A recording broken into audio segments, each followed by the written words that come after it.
Yes, hello, I am James Rowlands, and today it's the WNR334. Today, the Forbidden Door is open. An incredible journey. I am not alone. I have the pleasure to be joined by the mind of Monty. How you doing, fella? Oh man, I'm feeling good. How are you? I'm glad to be here. And man, the Forbidden Doors is it open? I can't believe they're letting us in too. Well, like I said, everybody listening, grab your popcorn and come along to the journey with us. This should be great. Of course, like I said, we usually follow NXT, but we have looked at New Japan. We're going to get onto that and onto everything else. We're going to be looking at a number of subjects, all tied to New Japan, including its relationship with AEW and Impact, plus the match we've been waiting for, Jon Moxley versus Kenta for the IWGP US Heavyweight Championship. We're going to get into everything, like I said, but first and foremost, how excited are you about the Moxie Kenta match that we're going to watch on the show, plus the Forbidden Door, and all the kind of excitement around at this moment in time? Oh man, I'm just as excited as a lot of the many other, especially in America, because I know I can at least speak from the tone of an American New Japan fan, someone who's been watching this for a while now, for many years. I think I started in 2016. This has been the most universal hype.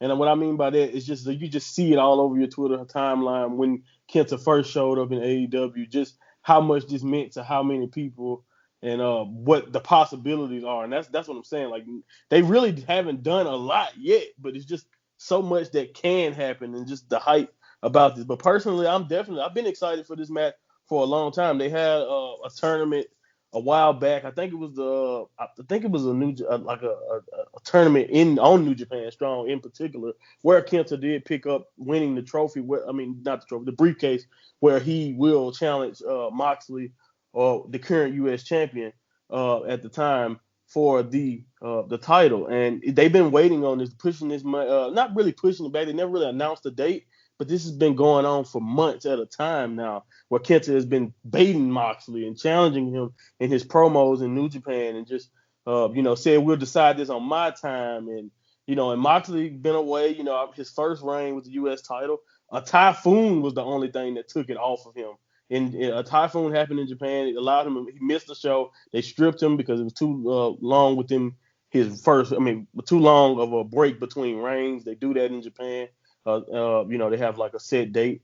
And the pandemic again in 2020 took a lot of this away from when it comes to. So it had a lot of uncertainty there about what's next for Moxley, as what's next for the U.S. title. So this was a big match in general, just because of that, besides the impact on multiple promotions that it has. Well, this is the thing as well, and it's opened up a lot of eyes to New Japan and also with everything that's going on. So the part of the podcast today as well is trying to explain to anybody, because like I said, you've been a fan for a while. You said about 2016. What were the reasonings behind getting into New Japan, and why did you find yourself actually liking the product as well? Well, I'm going to say, and this is hilarious. This is kind of funny. And funny maybe to people who only know a certain version of the guy. But a few years before, like a year or so before, I watched my first Wrestle Kingdom in 2016, I believe, which would be the first Okada and Kenny Omega matchup that tore up the internet, and everyone was very, very hyped. That was my first Wrestle Kingdom that I got a chance to subscribe and watch live. But before that, on Access Television in America, there's a channel called Access Television, New Japan would show some of their best matches, greatest hits. And there was this guy called the King of Strongs, Shinsuke Nakamura. I would watch him, and I was just mesmerized with just like everything about him, the charisma, every movement he made was important. Like, he's a huge star. Like, people don't understand. If you watch Shinsuke Nakamura in America now, he doesn't even scratch the surface character-wise, and just how he felt in New Japan when he was the King of Strong Style and the Intercontinental Champion. And it was just that style that I think he was fighting Hiroshi Tanahashi. And of course, if anybody knows, Tanahashi is one of the biggest. He's considered the ace of New Japan. He's one of the biggest stars around the world, but definitely known for carrying New Japan on his back. We can get into more of that a little later. But that match, I watched them go back and forth, and it was just an incredible match. And Shinsuke Nakamura, always, every match I got a chance to see on the certain highlights of Access Television, just putting on shows. Well, if you think, but before that, way before before I got to actually watch New Japan on the regular, Shinsuke was gone by then. So it just kind of actually evolved from me falling in love with that style of match. Like I was salivating for it. I need more. I like Ring of Honor. They kind of do a similar Japanese style, and with a lot of their honor traditions and the type of matches that they would put on especially 6 years ago. I definitely was in the Ring of Honor heavy. But watching New Japan and falling in love with that style immediately drew me to a match. And a lot of people online for years were saying, check out a Wrestle Kingdom. Wrestle Kingdom 12 and Wrestle Kingdom 12 on up really is when a lot of people really, from what I remember, checking out and just falling in love with all the shows. Yes, they can be lengthy, but once you get into like the storytelling and the way they fight, and it's just, oh my goodness, it's just I was just drawn to every move. And it started with Shinsuke Nakamura, but my very first Wrestle Kingdom was the Kenny Omega and Okada classic when they main event. I'm trying to let me get the number on that one so I can get everyone prepared. Get everyone, just in case you want to go to New Japan World and check out which Wrestle Kingdom that was. Now Okada, I want to say 13, but no, that's Wrestle Kingdom 13 is Tanahashi. So I think I was right with 12. 12 is actually the one I'm thinking about. So there you go. I think so. Which Wrestle Kingdoms? What one's the one with AJ Styles and Nakamura? Because I think that's the first one. I mean, I'm gonna have to say, like, being someone who's watched wrestling for 20 years, back in the day, to be able to watch a New Japan event was near on impossible, whether it was tape trading or anything like this. And it was only until maybe, say, the past 10 years or so that it's become readily available. I mean, I'll admit to it that I've got a copy of AJ Nakamura, and I think JR was doing the commentating as well. Yes, and I think you're definitely right about that. That was also a very big match. I'm trying to make sure I get it right. Shinsuke Nakamura, AJ Styles was Wrestle Kingdom 10. 10. Yes, Wrestle Kingdom 10, way back January 4th, 2016. So I actually had my year wrong. My first official Wrestle Kingdom that I got a chance to enjoy was not that one, even though Okada versus Tanahashi from that same Wrestle Kingdom was also a classic match right after the Shinsuke Nakamura AJ Styles classic that I do remember vividly that you were talking about watching back myself. Maybe also I saw that on Access Television also. So I wouldn't be surprised if that was one of the matches on that reel. It was multiple matches they were showing at the time. But yes, Wrestle Kingdom 10 is the one you're talking about with that classic. Because it's weird, talk about that is that something back then that I looked at, but I didn't stick with the product. And whereas you were kind of like, oh, let me just see what they're delivering. And how did you watch it? Because now I'm lucky enough to have the Fire Stick to be able to watch Njpw New Japan World on it. How did you watch it?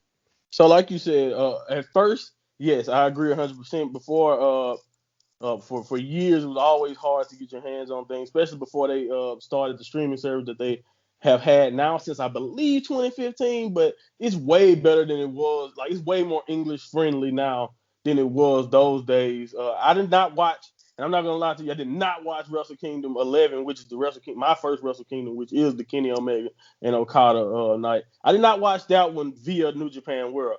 It was I'm gonna be honest, someone was streaming it live, most likely illegally, on YouTube, and I was catching it.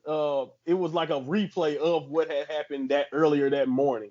So, like, if you don't know, over here in America, when Japan are doing it, when New Japan is on, it's like very, very early in the morning, 2 a.m. Eastern. Like, for example, for Castle Attack on the 26th was the like 2 a.m. Eastern time, which would be like where I live would be like 1 a.m. in the morning, 1 in the morning. And that's like 7 a.m. GMT. So that's basically how they usually do it, to deal with the time. So you either have to get up early, stay up, camp out. I've become one of those people sometimes who camp out. Most of the time I wait till the next morning and just check it out on New Japan World now. So primarily now, New Japan World. Since that day, it was New Japan World, the streaming service that you pay 999 yen to. which is about like $9 really, in American currency. Not sure what it can. I'm not even sure how it even works over there. Like, so you guys just primarily do the Fire Stick? Yeah, it's through there really. I mean, you can't to get it on your tablet. You need to go on like Safari and stuff like that to log in. But your Fire Stick, you get it. You pay about £7, and Gotcha. when you go onto the website, it's a bit. I can see why people might get a bit confused because of all the kind of stuff at you. But you can select the English setting, obviously, and I think with a Fire Stick and the way they've set it up, you're just following images. And I think if you go with English commentary underneath, it's a lot more accessible than people maybe think it is. Exactly. It takes a little, like you said, it's definitely overwhelming at first. Takes a little bit of time. Like I said, I can speak from my perspective. It wasn't that hard since it's mostly set up like a website. So it's not that hard for me for the most part on New Japan World. But with the Fire Stick, I definitely understand you're gonna have to take some adjusting. You have to figure out how it works and all of that. But yeah, at first, like you said, it was hard to find. Even the Access TV was just like an hour of television, and it wasn't a whole card. It would be like just some of the best matches from the card. So for a long time, that's all I had to even understand what was really going on in New Japan for a long time. But since 2016, really, they've been doing, a nice job, at least from the New Japan World perspective, of streaming their events when it's going on. And like I said, in the years, especially since 2018, they've definitely done way more English commentary, way more projects that English centered. Like we're going to talk about New Japan Strong when that comes on. That's more like it comes on like for the time period of us. Like it's 10 p.m. 10 Eastern here, which is again like 9 p.m. for us right at night. So it's a good time on Fridays here. I'm not even sure again how Strong even works, like when it comes out for you guys and all of that. But yeah, so they, like I said, they're making waves. They're as we continue to explain, their expansion. They're trying to expand their horizons from just Japan, and it's been a process. But the site has gotten better, easier, more user friendly, and I think it's just going to be a process, with all of this. But I definitely fell in love with Wrestle Kingdom. So it was January 4th, 2017, to be exact, is when I knew, okay, I need to subscribe. I need more of this in my life. From the crowds, from the marathon matches they would have, and the once the match gets into their fighting spirit portion, and you get the reversals and the comebacks, it's just, oh man, it's just great. I can't even really put it into words. I think it's something that everyone needs to experience, and that's why I always just try to recommend that people check out New Japan, because I've heard different opinions. Some people hate the fact that it's a marathon, sometimes, and they've also gotten better at that. The shows are much shorter these days, of course, with the pandemic and all of that type of stuff. But, yeah, I think they're doing many things to become more user-friendly to everyone. I find it funny when I hear, especially like you, an American, going, "Oh, we have to stay up to 1 o'clock in the morning to watch it." We have to stay up at 1 o'clock in the morning, everybody in England, to watch every American event. See, that's how just detached we are over here. Like, we don't even. I swear, we don't. I'm sorry. See, I probably I feel like I came off insensitive. Insensitive to you guys' struggle just trying to enjoy wrestling, and now you gotta. Yeah, I get it. I'm sorry. Yeah, exactly. You're right. But like I said, there's ways around it. We're on demand now. It's a lot easier to pick it up, and Thank especially goodness. if you turn your notifications off on your phone, whatever it is, and you try and avoid spoilers as well. Yes. But what we're going to look at is we talk about anybody that's never, watched a New Japan event, or anybody that doesn't actually know what it is. So we're going to go to a bit of NJPW history. And of course, it was founded on January 13th, 1972 by Antonio Inoki. The promotion was sold to Ukes, and later sold to Bushy Road in 2012. TV Asia and Amuse Inc. were minority shares of the company, and has served as promotion chairman since December 2013, while Takami Ubari served as a president of promotion since October 2020.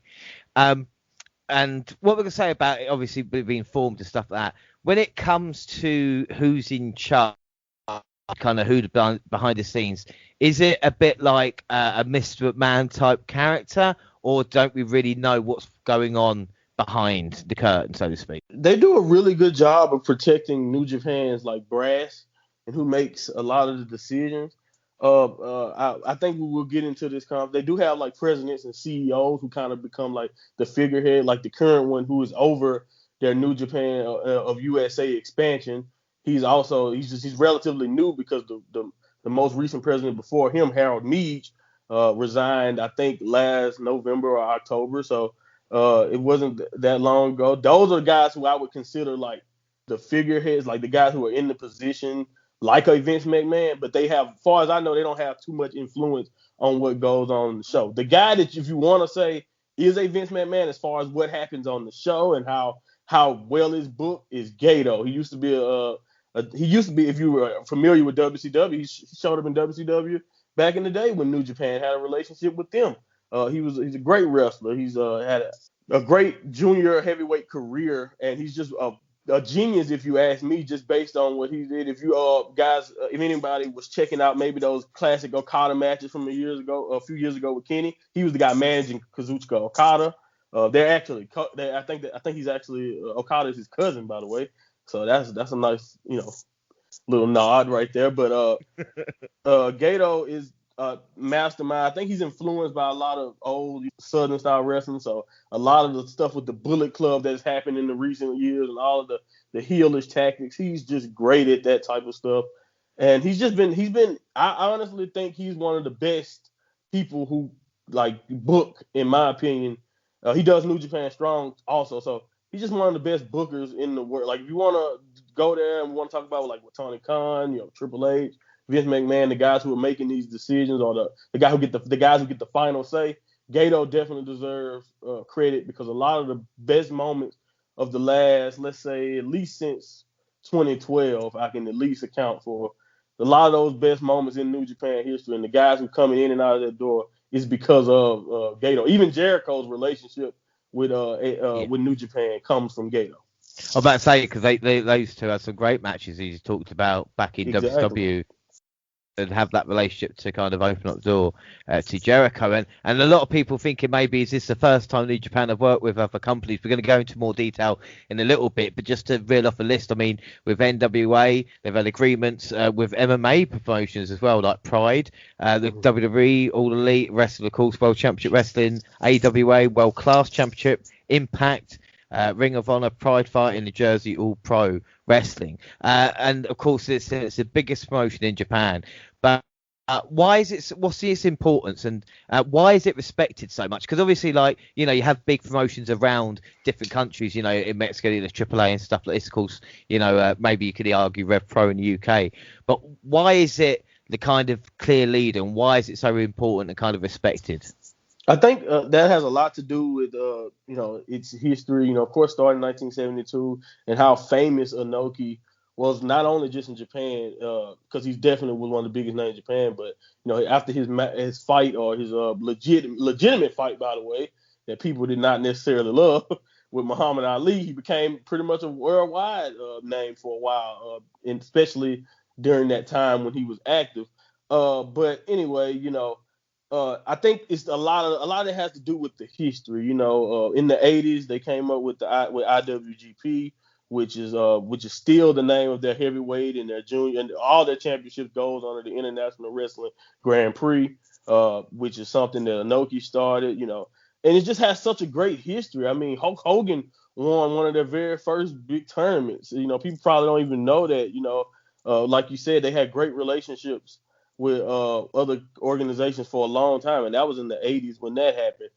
Jushin Thunder Liger, one of the greatest wrestlers of all time, started his run in the junior heavyweight division in the 90s with New Japan. That he's a legend. Legends like Tiger Mask, and you have Chono, the great Muda. You know what I mean? So many great names. The history of it really helps. They do this every world title match they have, every heavyweight title match that New Japan has. They go down the list of every IWGP heavyweight champion, and it's just a who's who, a great list of even the list during their down period, with guys like Brock Lesnar on there, that people know, and, Big Van Vader over the years working in New Japan. It's just, All Japan started in 1972 also, and it has a great long history too. But New Japan is where a lot of those household Japanese wrestling names that you know and love, they all spent time there. Tenryu, and I could just go down a Fujinami. I could just go down a humongous list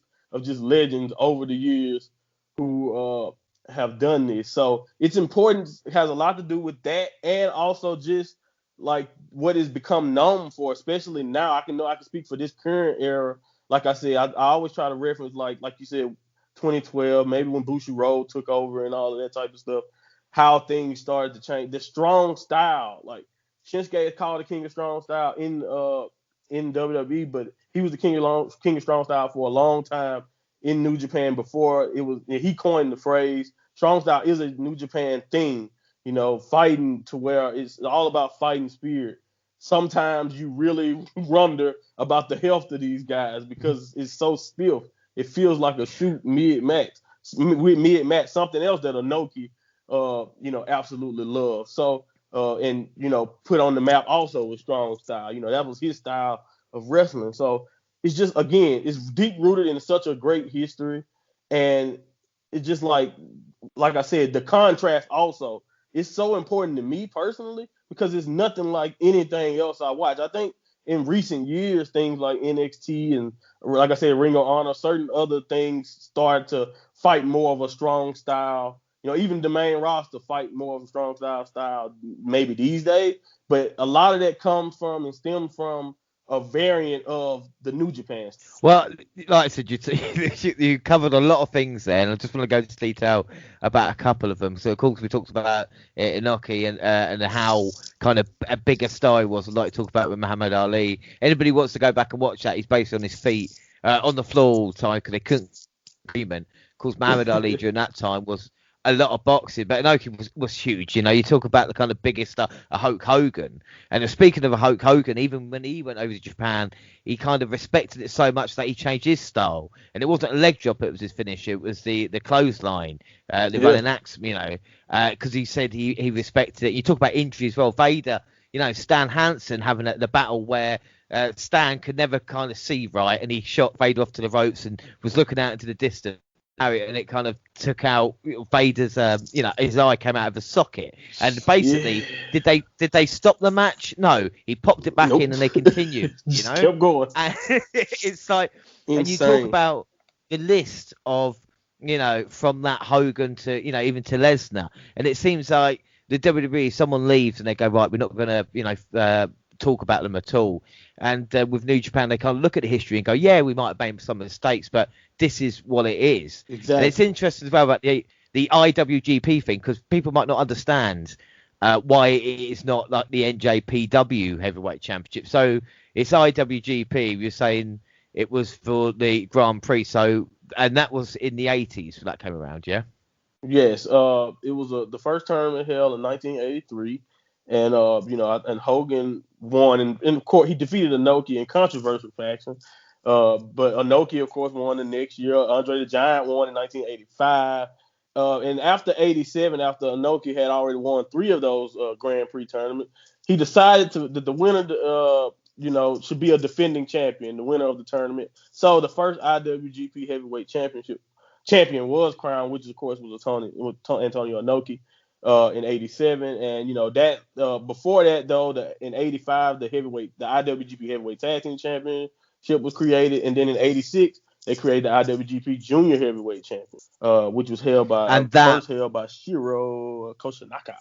Yeah, so right, yeah. And that if I mean by the rest of, and that is then what's included with the junior heavyweight division when you've got your Tiger Mask, Wild Pegasus and people like that. Yes, right. Benoit, Ultimate Dragon, it's just such a list. Like the 90s period of time of junior heavyweight is still considered never, no one's touching, no era, even since then and before it, nothing is touching that era of junior heavyweights. If you really want to look at just match quality and who they were, the talent they've had over the years is incredible. It's just incredible list of names.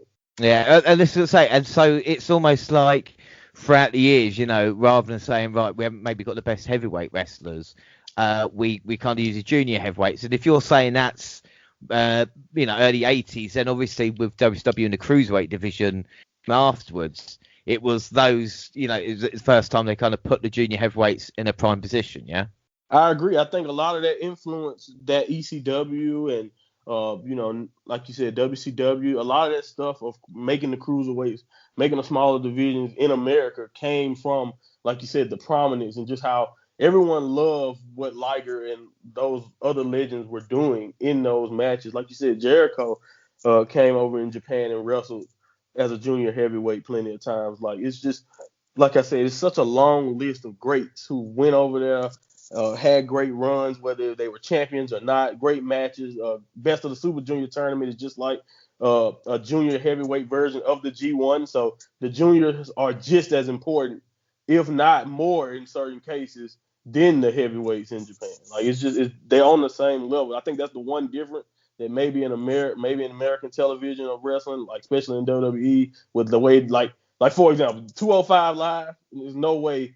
Like, they don't even compare. Like, if you want to look at the cruiserweight division and how important it seems as far as 205 Live is, it's nowhere on the level of how important the junior heavyweight title is. So, but the thing is as well, when it comes to the way, Japanese media cover professional wrestling as opposed to the American and the rest of the world, it's treated as kind of real, and it's in the newspapers with the other sports in the back pages, isn't it? Yes, it's very, very legit. It's certain things. It's a tradition. To respect like everything. Like the crowds are completely different. It's not as much. They do chants every now and then. It's certain they'll chant wrestlers' name. They'll clap. They will boo. But it's certain things that they don't do it like when someone is entering the ring necessarily. They don't necessarily. It's not the same way that you may be used to seeing your pro wrestling. It's way more focused on what's going on in the ring. They react after moves in Japan, while a lot of times in other around the world, you may not necessarily have to do a whole lot. You can just be who you are as a character and get a lot of pops and cheers and catchphrases over. In Japan, it's more so about what are you doing in that ring, the action, the back and forth, the storytelling within the match, just the pain you can withstand and dish out. Like, those are the things that really get you over in Japan from what I've seen, just witnessing. And like you said, is they have press conferences like a football game or anything like that. Like they treat them just like you said, like they're legitimate athletes. They do the press conference after the show, which comes up to be, that's kind of like their promos, like their little press interviews after they have a match. They section it off on New Japan World as their comments, and that's pretty much most of the content that you're gonna get as far as promos go.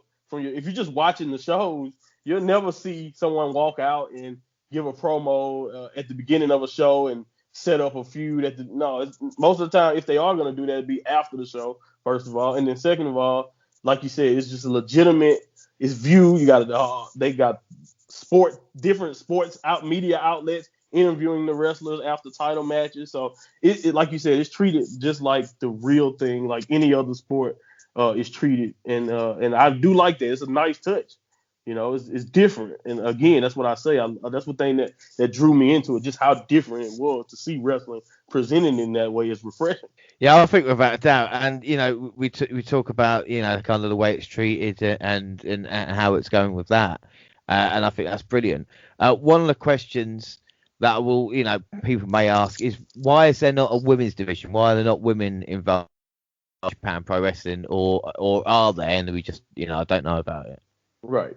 No, trust me, definitely not the first people to ask that question. I think especially when you view other types of wrestling, when you notice it, it's one of those things like, man, I wonder why. What's the big deal? Well, the thing is, they have in Japan, they're pretty much their own thing. Organizations like Stardom, and for example, it's plenty. Let me see if I can figure. I have them on the tip of my tongue, and I can't think of the other. But they have their own organizations for Joshi, as they call it in Japan. style of wrestling, which is the female brand of wrestling. So, You're like Shimmer and stuff like that. Exactly.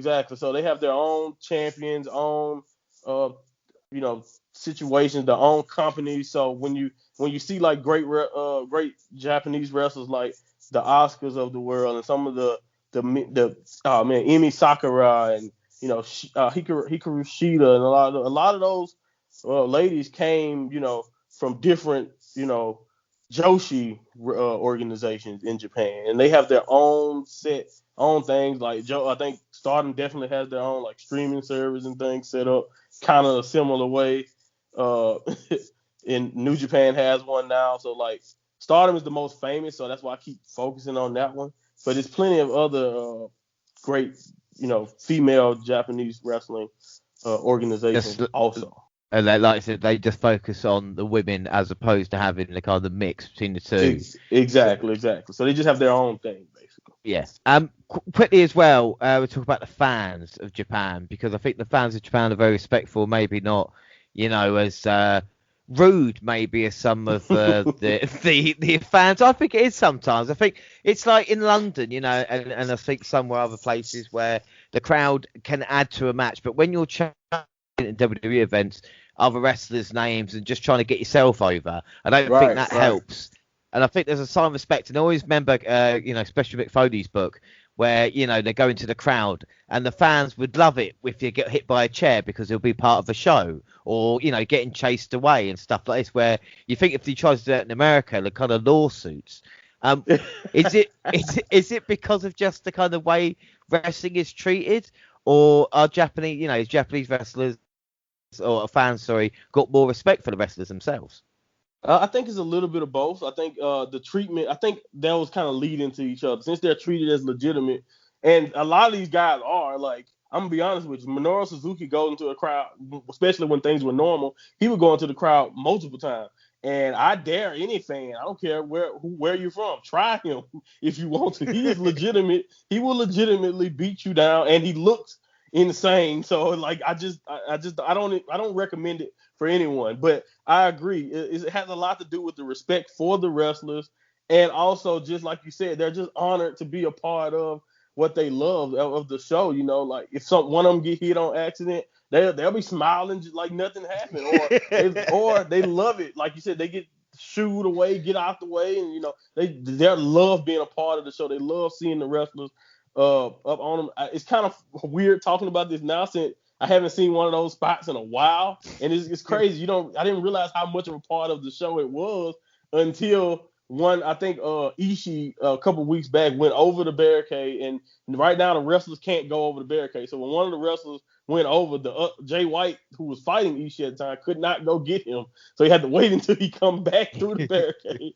to continue his attack. So of course the pandemic has taken a lot of those little fan inclusion things out, but again, I think a lot of that has to do with, like you said, the respect and just all the mere fact that, honestly, especially like with the young lions being also on the side of the ring, they get attacked all the time right in front of the fans, especially by the bad guys. They just hit the young lions just for being in front of them. You know what I'm saying? So you get these hard licks done right in front of you. Of course you're gonna get out the way when he says move after he just laid out this poor young lion to get next to you. So I'll tell you, talk about young lions. I mean, rookie wrestlers of the New Japan Pro Wrestling are referred to young lions. The name is a reference to the logo, which features the fearsome beast. Now, not many people might know, but to consider the young lion, one must have to be trained through the NJPW system. There are 3 schools where an individual can train to become a young lion. The dojo in Japan, its American counterpart in Los Angeles, and New Zealand counterpart in Auckland, New Zealand. It's a big thing, because obviously many people will be thinking WWE with the Performance Centre, especially in the UK, will be the first wrestling promotion trying to build elsewhere, but New Japan are doing it. And how long has this been going on for, really? Oh man, the young lion system has been a thing for a long time. It's one of those. As a matter of fact, let me get an exact date to when that came up, because they've been like, I can go down the list, like the original Three Musketeers that I kind of brought them up earlier, which were guys who went through the Young Lions system together, and they became, three of the biggest stars in Japan. And that, those guys are like, Chono and, Muda and, I forgot. Let me get the last guy. I Well, don't want to they're get all, this one wrong. But either way it go, they graduated from the Young Lion, and they all became like legends in New Japan. Great, all three of them are multiple champions. So it comes from like just working. They serve the older wrestlers. They've taken down the ring. A lot of the things that you hear the young wrestlers are forced to do, like paying their dues. That's what the Young Lions are doing while they're under the system of being a Young Lion. And then what happens is, as they pay their dues, and as the years go by, they get better in the ring. They work matches against each other, against some of the older talent, the more established stars.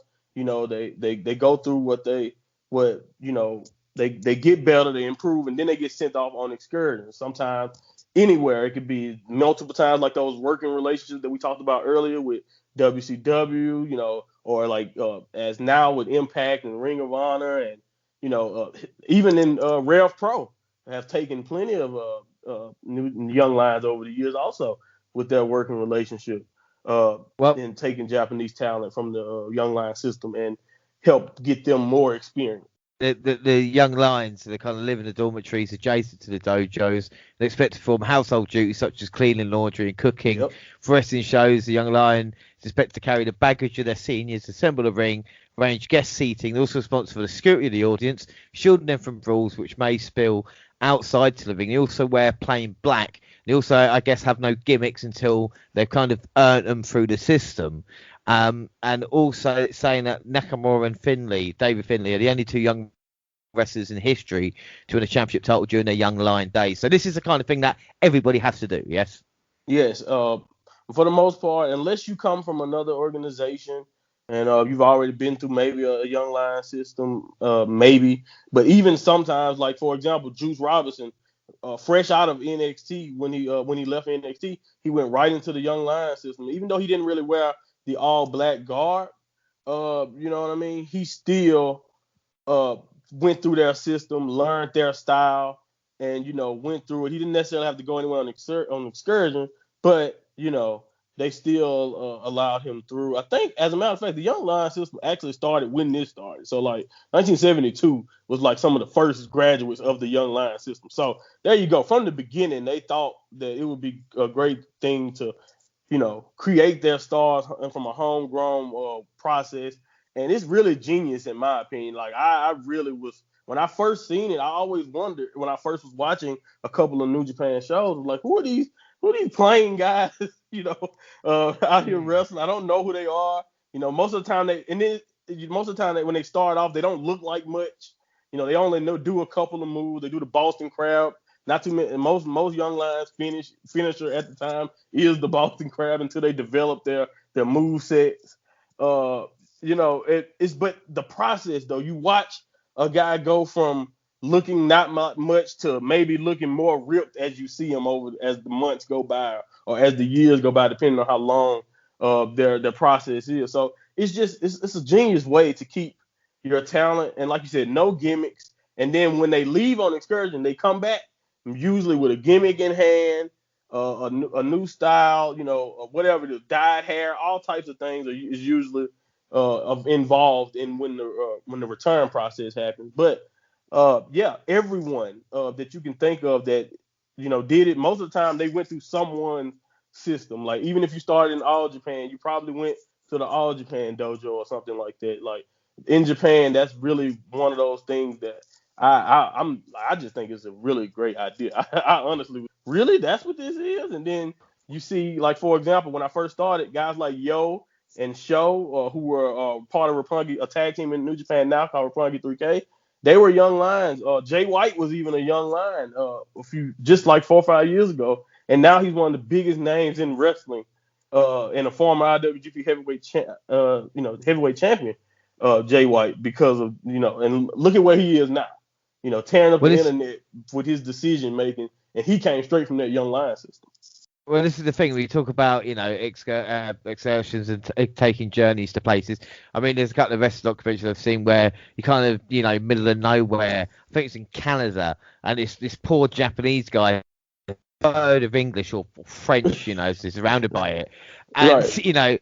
just going through emotions because he's been told to go there for 6 months to kind of work on his career. And like I said, I think it's a really important thing. And as we've talked about, kind of the history and the way New Japan's built up itself, the way it's looking towards the future, and everybody has come through. There's no kind of egos. There's no, apart from maybe a few kind of outsiders here and there, you can't debut and then next year an event in the Wrestle Kingdom. There has to be a process for you to actually get into that position. Yeah. Yeah, it's incredibly rare. It's very rare that a person comes through the Young Lion system, debuts, and they're already, where they need to be. Like, I can't think of anyone like Okada when he came back as the Rainmaker did win the title, and like I think his first match, he did win the World Heavyweight title, but he had been through many years. Don't even get me started on his excursions. As a matter of fact, I might mention more about his excursion later. But yeah, so he went through his process also before he could come back and become who he is now. And but yeah, no one. It's really, really rare. I can't even think of one off the top of my head where someone was a young lion, and the next thing you know, like you said, there's only been two of them who's able to win a championship while being young lions, and that's even more rare if you think about it. They've been doing it since 1972, and it's people like Shinsuke Nakamura and David Finlay. Those are still more recent. You know what I mean, guys. So yeah, it's very rare, but I think that's you also, like you said, you grow with these characters. It allows the fan base Yeah. to remember. Oh, I remember when he was, just his name and no tights, and now look at him. He's Tetsuya Naito. So This is the thing. You can invest in a wrestler, and it kind of pays off with the journey. So we've spoken about kind of that New Japan is kind of based from and how it's kind of started, and now we're going to talk about the kind of connections it's had with other companies, starting with WCW and more importantly Starrcade 1995, because that was built around the World Cup of Wrestling between WCW and New Japan Pro Wrestling. The intent of the World Cup was solidified WCW as a truly international product as opposed to the WF one that could offer its fans more than just Hulk Hogan versus Ric Flair. But in reality, Starrcade 95 was culmination over to re-establish the NJPW WCW relationship that has so badly soured under Bill Watts. Aside from the big World Cup Wrestling Tournament main event of Starrcade 95 would see the champion Macho Man Randy Savage face the winner between Ric Flair, Lex Luger and Sting. And this is kind of weird because you go back to watch old WCW pay-per-views like I did, you finally have a chance on the network to go, and you can find Starrcade 95 and it is kind of just an event in the middle of nowhere just being put there. I mean, there is some great talent on the show when it comes to that. And also in WCW as well, you had the NWO Japan. Now, again, anybody thinking NWO was just for the American market was dead wrong, because even according to Eric Bischoff, NJPW made more money with the merchandise for the NWO Japan than it did with anything at that time. And you had the great Muta involved, Big Bubba, Big Titan, Hiro Sato, Hiroshi Tenzan, Louis Piccoli, Chono, Michael Wall Street, NWO Sting. Enough about that. I think it'd be easier. Satoshi Kojima, Scott Norton, and Goto as well. I mean, and during that time, it was big business in Japan. And I think over time, just WWE didn't see that relationship as kind of worthwhile, which was a bit of a shame. But I think at that time, it was kind of huge. And when you think about WF not working with other companies and WWE doing it, I think it was quite a big deal at the time, I agree. It definitely made. Again, we pointed out the cruiserweight division. How many times I know for a fact, I knew about Jushin Thunder Liger before I ever watched the New Japan show, and that's due to New Japan wrestlers, showing up in WCW Nitro episodes when I was younger. Also, Ultimo Dragon again. Also, when he showed up with the multiple world titles that he won in Japan and all over the world, that he had, how he was just a champion everywhere. A lot of that type of stuff was my first introduction to not only New Japan but Japanese wrestling in general. So like you said, that relationship with WCW spawned a lot of that. It made their cruiserweight division great, which was something that they had that WWE never had, especially during that time. And so it helped them stand out. And also, like you said, the NWO in Japan, for what it was, when Chono was kind of leading the charge, Masahiro Chono, you also should remember seeing him a couple of times in Japan. I remember I think it was the Sold Out pay-per-view. He had a match on the card, and I remember watching Masahiro Chono. But it was a departure from the fighting spirit, strong style fighting that they were known for in '96 when the NWO come, and they went more to like storyline based things with the brutal strikes and the submission, and the name I forgot earlier was Shinya Hashimoto, and he was the guy, the other Three Musketeer, who he was still doing his style. Like by the way, when the NWO, they weren't stopping him, but when Muta and Chono moved to the NWO, they kind of switched styles, kind of did more heelish tactics, more NWO style. But like you said, it was a big deal in Japan, and to get down to where it ended in like 1999. I don't know how familiar this is, but when Russo was running WCW, he went on ahead and just had to put the nail in the coffin with the New Japan relationship by causing the greatest junior heavyweight champion of all time to lose his IWGP Junior Championship to Juventud Guerrera in like a barely 5 minute match, where the finish was he got Liger gets hit in the head with a tequila bottle, and it was just bad. And New Japan didn't like it. They didn't even acknowledge the match and the match where Liger won it back the next week. They didn't even acknowledge them as happening, and that was the end of their relationship with WCW after that. So as good as these relationships can be, it only takes one or two disrespectful things for New Japan to be like, okay, yeah, we don't need you guys. Well, this is the clever thing about it, because they don't want to look like mugs, as you say, in Britain as well. So they're kind of saying to them, right, if you're not going to use us correctly, don't use us at all. And also, relationship with Pat Wrestling. Not only did Kurt Angle win an Olympic gold medal with a broken freaking neck, he also won the IWGP Heavyweight Championship in Japan for 233 days while working for TNA. And then there's 5 matches I just want to bring up. Motor City Machine Guns versus LAX versus No Limit, which is Tetsuya Naito and Yura Takahashi from TNA Lockdown, April 19th, 2009. You've got Team USA versus Team Japan, Black Tiger, Mino Tanaka and Hiroku Gosu. Lockdown, April 23rd, 2006. Samoa Joe versus Jushin Thunder Liger, TNA Bound for Glory on October 23rd, 2005. AJ Styles versus Hiroshi Tanahashi, TNA Final Resolution, January 15th, 2006. And Kurt Angle versus Yuji Nagata, NJPW Wrestle Kingdom 2, January 4th, 2008. I mean, when you look back on that and the talent on show there, it makes you want to go and watch the events and matches now, doesn't it? Really? Definitely, man. If you just run down the card, I'm just like, did I see that match, man? I need to go seek this one out, So yeah, definitely, the talent standpoint. And I think what we're getting into now is also can tie into like the Forbidden Door and all of that, because of this is stuff like that. Those matches that you just listed, those type of connections and special moments that people can, grasp on and remember. Those are the type of things that people are expecting when the Forbidden Door is open. You know what I mean? And that's what people want now in this current era of great wrestling and wrestlers. You know what I'm saying? That's what people remember, is a lot of those classic moments when New Japan and Impact worked together. And again though, towards the end, after as those relationships were going on, they had plenty of talent.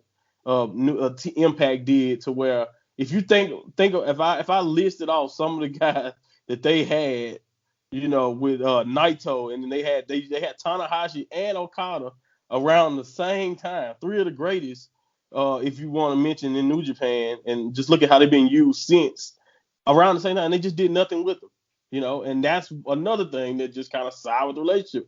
Like New Japan, of course, like you said earlier, if you're not going to use us right, don't use us at all. You got the ace, the biggest star that we have to offer to you, and nothing really came of it.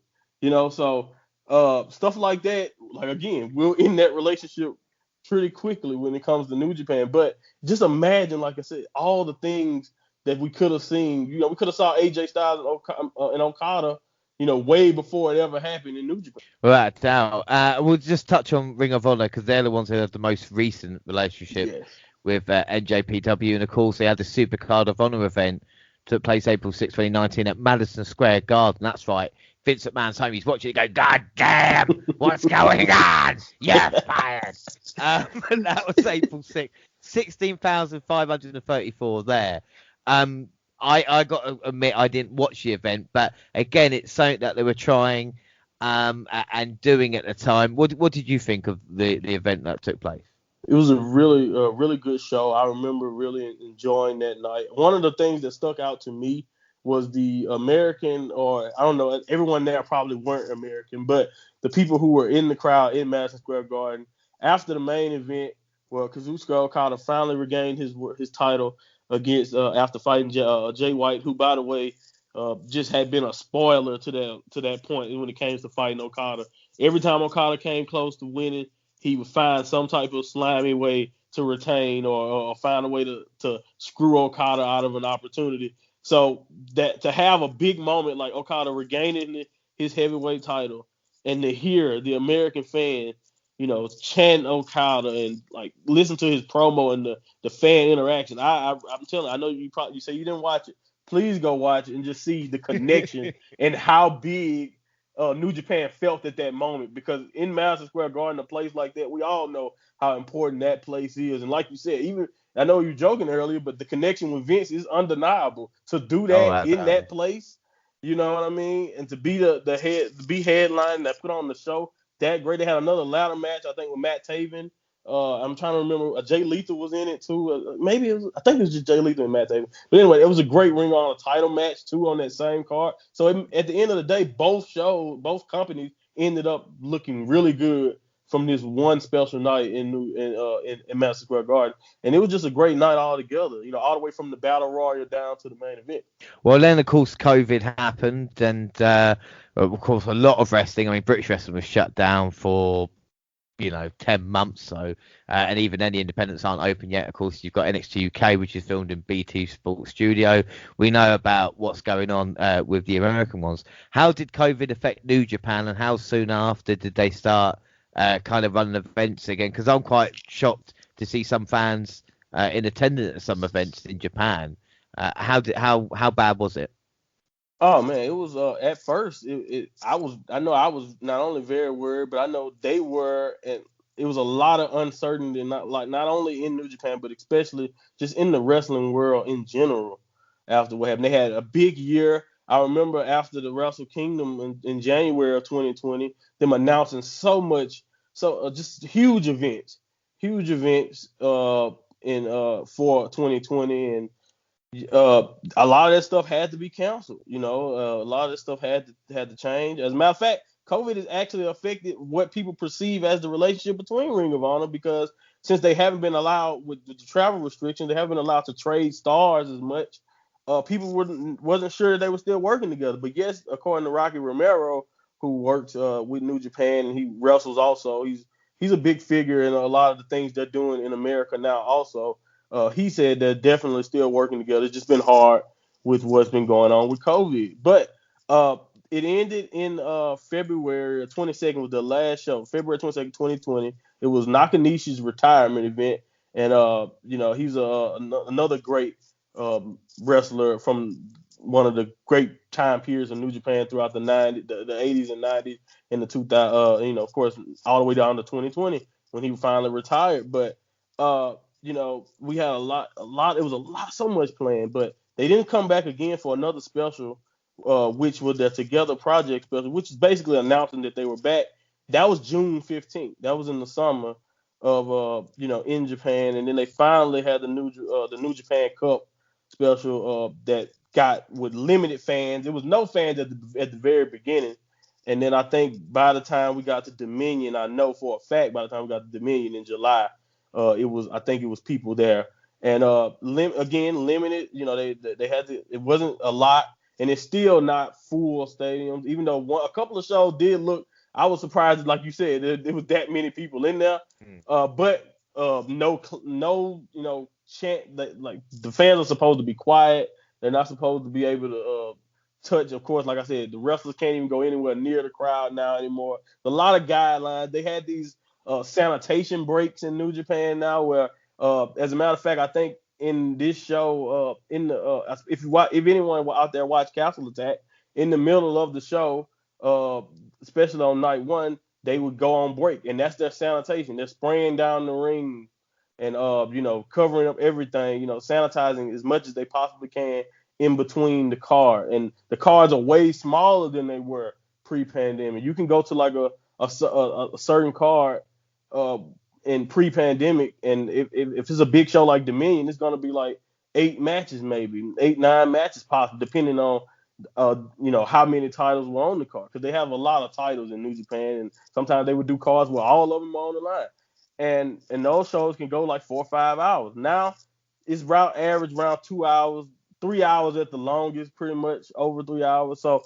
they've been affected, with their style, had to change certain things around, but no one, in my opinion, has gotten back on there to the level that New Japan has. Like you said, the crowds that are there, still restricted, I think, so far as with New Japan Strong, because I think that's filmed in LA.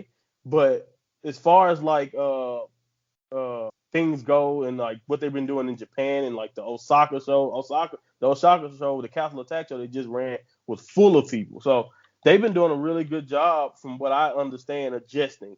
And I think also, by the way, we mentioned the pandemic. A lot of this is happening. I think also Rocky Romero in that same piece with Wrestling Inc.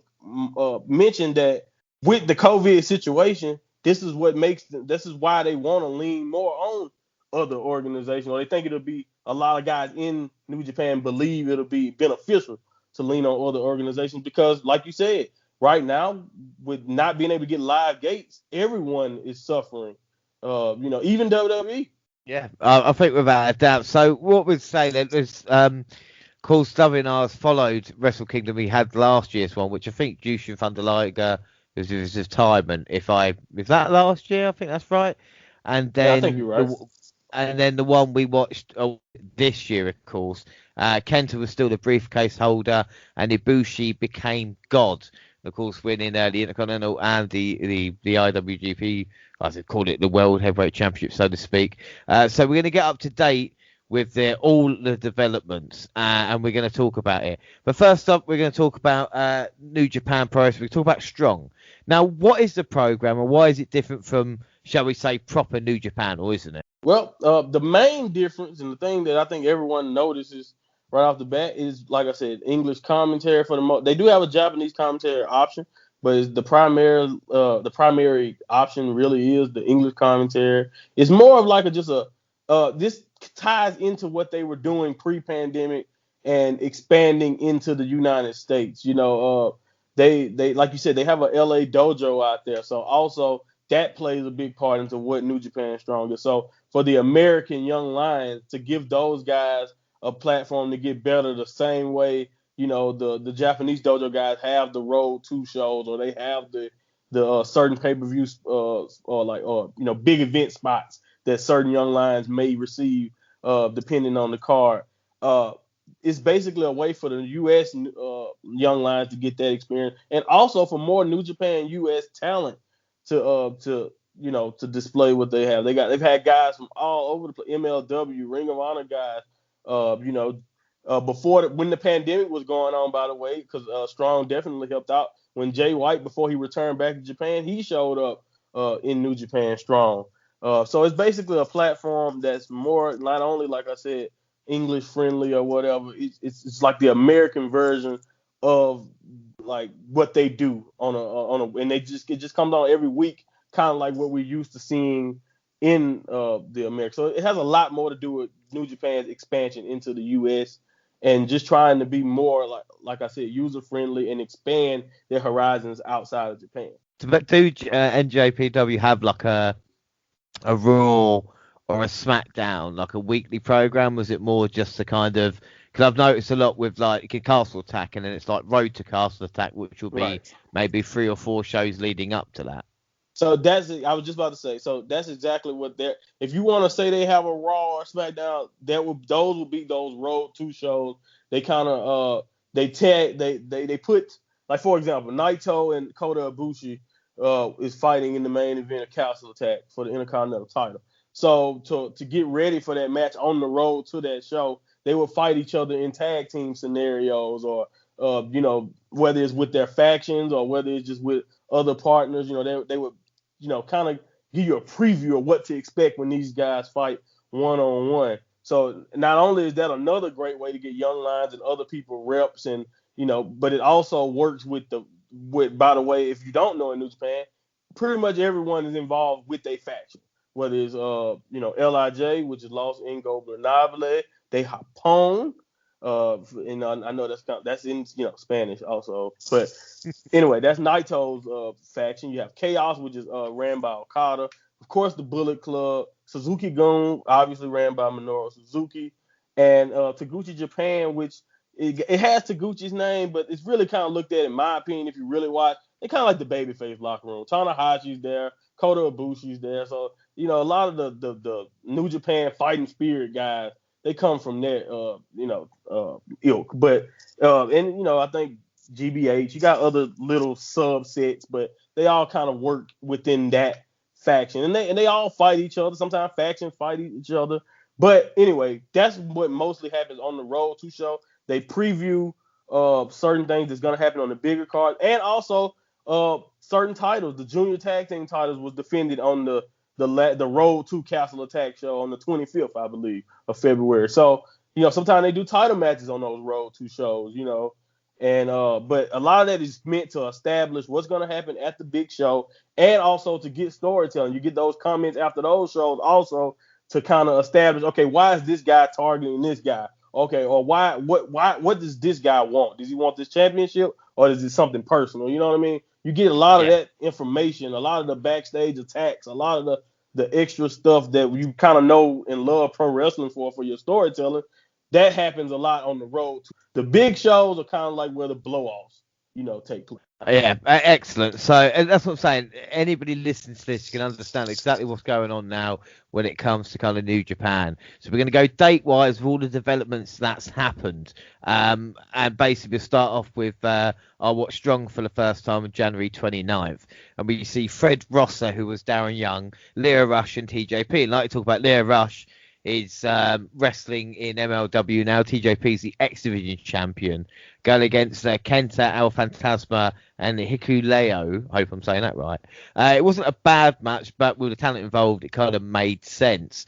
Bullet Club members Kenta, El Fantasmo, and Hikuleo in the ring. The lights went out, and when they came back in, Jon Moxley appeared. Mox got rid of Hikuleo and ELP, so that it was just him and Kenta in the ring together. Kenta went for the go to sleep, but Moxley countered into the Death Rider.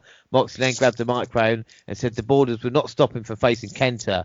However we get it done, we'll get it done, Moxley said. And then NJPW confirmed that the IWGP US Heavyweight Champion Jon Moxley will defend his belt at New Beginning USA on the 26th February. Up until this, Moxley had not been permitted to perform for NJPW United States due to his AEW contract, and Strong is taped in Los Angeles, meaning AEW likely agreed to allow this to happen. And Kenta's number one contender to the championship. He defended the right to face the champion at Wrestle Kingdom by defeating Tachi Kojima, and Moxley won the title by defeating Lance Archer in Texas Death Match at Wrestle Kingdom 14 in 2020. So a lot to unpack there. So this is the kind of start of the Forbidden Door. So first and foremost, why was it the Forbidden Door, and why wasn't AEW and New Japan kind of working together at the start? Well, I think a lot of that you can tie into, like I mentioned earlier, Harold Meij, the former president of New Japan, who just resigned of 2020, October of 2020 last year. He took it personal, honestly, that AEW was taking not only Kenny Omega, the biggest star, but the Bucks were leaving, and even though Jericho had been helping out New Japan for a while, I think he took it personal that even Jericho was going to AEW, even though he did return to New Japan as AEW champion at one time. The relationship was kind of icy, on both sides. And I think a lot of that, from what I've read, has been stemmed back to a lot of people not liking how much talent, not so much the talent in New Japan. The talent in New Japan, they seem to, they didn't really seem to mind it, or they didn't seem to get too offended, from what I understand. but Harold and some people backstage did not really enjoy losing so much talent to AEW. So that kind of put a little stifle there, even though they still had Moxley working for both New Japan and AEW, and like I said, they also worked out the Tanahashi and Jericho match from I think the Wrestle Kingdom before last happened because of that. So I don't really know personally, like, because I'm not in these circles, but there was a lot of things on both sides where they both kind of had problems, and it was a little bit. So when he got moved out, that's when the president, who is the president now, and also the guy who's over the expansion of New Japan in the USA, took over, and a lot of people, fans alike, got more excited and saying, okay, so now that he's gone, we can finally get this forbidden door open, because people looked at it as Harold Meade being the problem. But we all know, how it is in business. You have to figure these things out, and I think that's just what it was. They butted heads there, and a little bit of stubbornness came into play, if you see what I mean. Well, and the thing is that Moxley, obviously, as a champion, will have to drop it at some point, or at least have a match in New Japan. So maybe that wasn't that surprise. Yes, it was shocking when he showed up at the, after that strong main event, and counteracted with Kenta. But it wasn't until February 3rd with Beach Break that so shit hit the fan, so to speak, because Kenta appeared after the main event and hit Mox with a GTS, and like I said, the appearance by Kenta is stunning, and suggests that AEW New Japan may have struck an agreement that could open the door for promotions to work together. Impact Wrestling already on board with the idea with AEW, and now with New Japan. This has forced many people to sit up and take notice. When at this point, first off, what did you think of Kenta's appearance in AEW?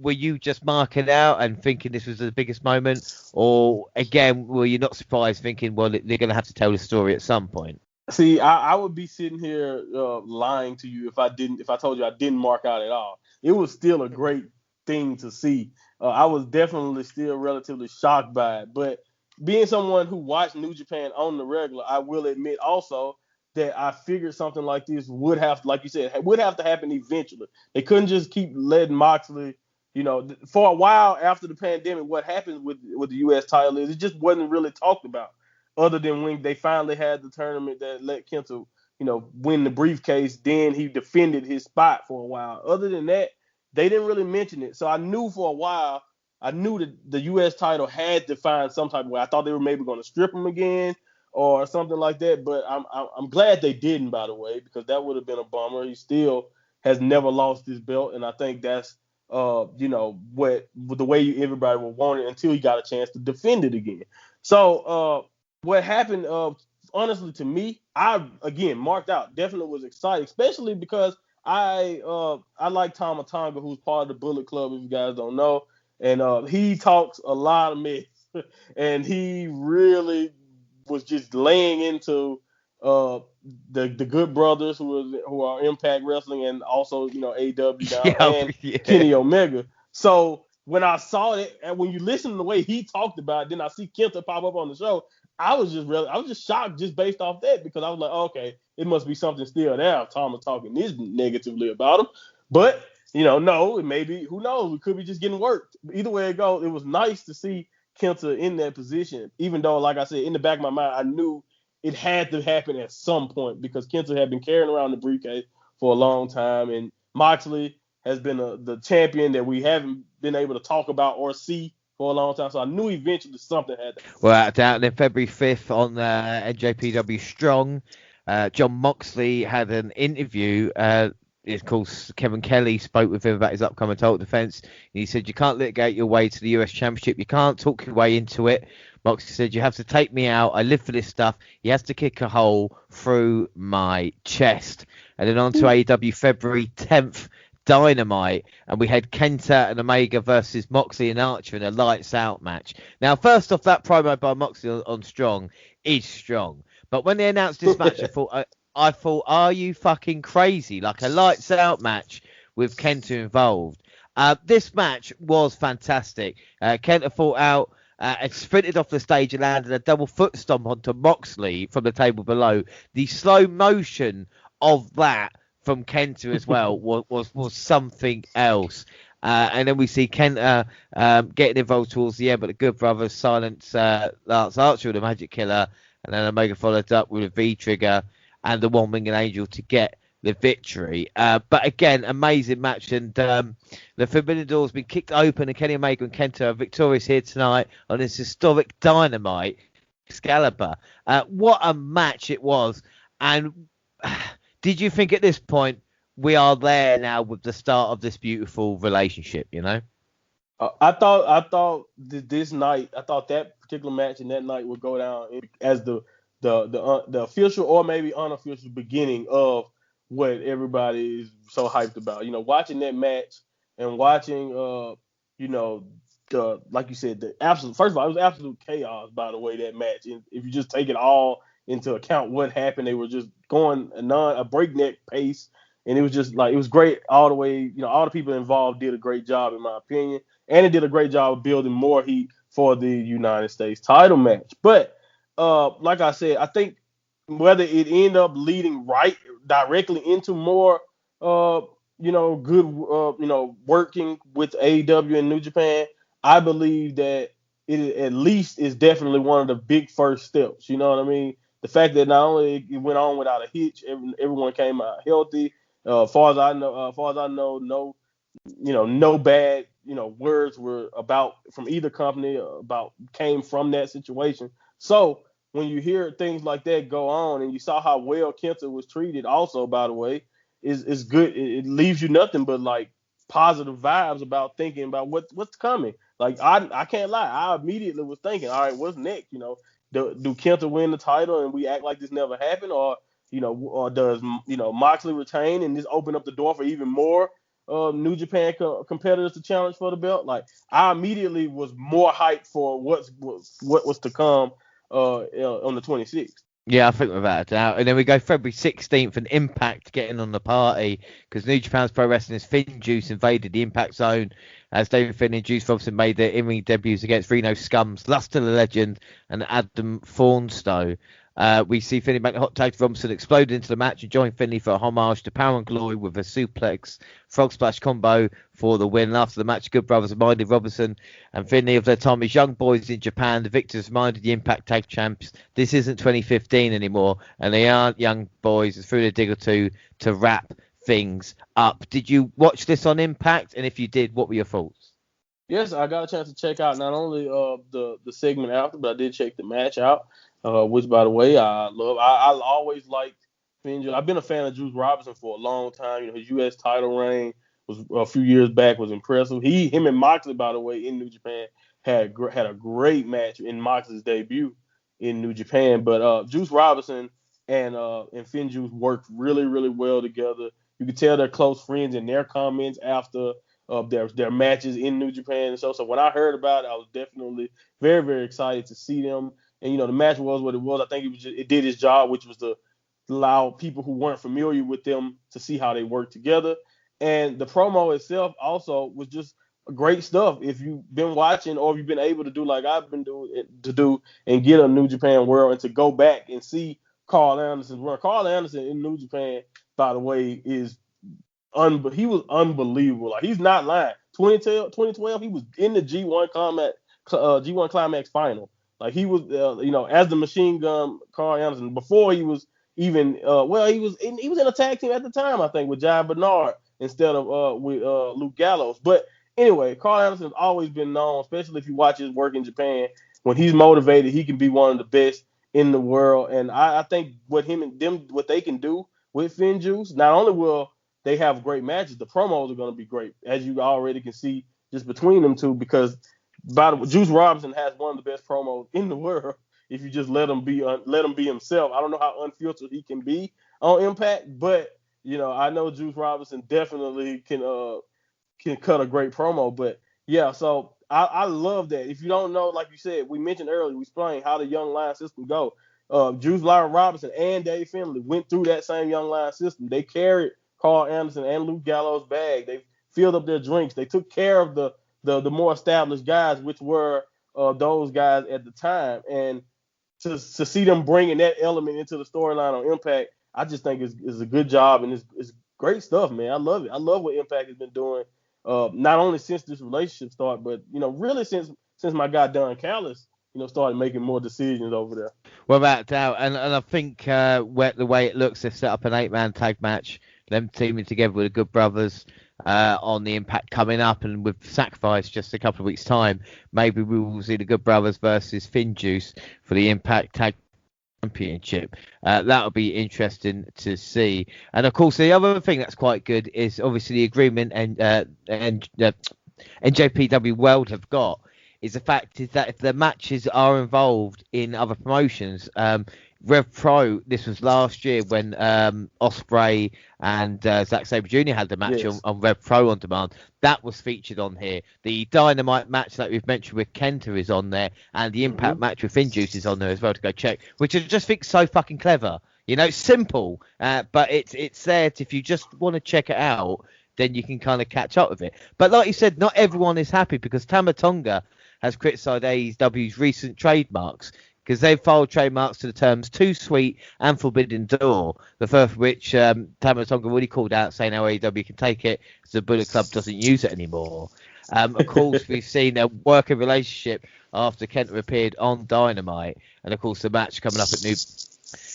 he said, I saw AEW trademark Forbidden Door. You're getting real petty with that. Trademarking Too Sweet and Forbidden Door. You're playing a stupid game that WWE is playing. Come on, I thought you were trying to be different. Come on, AEW, Tony Khan, you mark. You've been in the business 2 years. Where are you 4 or 5 years ago? Shut up. You grabbed the losers to boost the ratings. That's why you failed at business. And losers, Tamara's referencing with Juice Robinson and Dave Finlay, who of course appeared on Impact. He said New Japan is responsible for all this. If Japan to be no more Forbidden Door, no Kenta, no Finjuice. Everyone's looking for help and looking towards New Japan. They can take and not say thank you. Okada ain't going anywhere. Why would he degrade himself to that standard? That was about Dave Meltzer's recent report that Okada will be appearing in other companies. What are your thoughts? I can understand it, and it's great that someone is so passionate about a product that they love. And New Japan do deserve a thank you, don't they?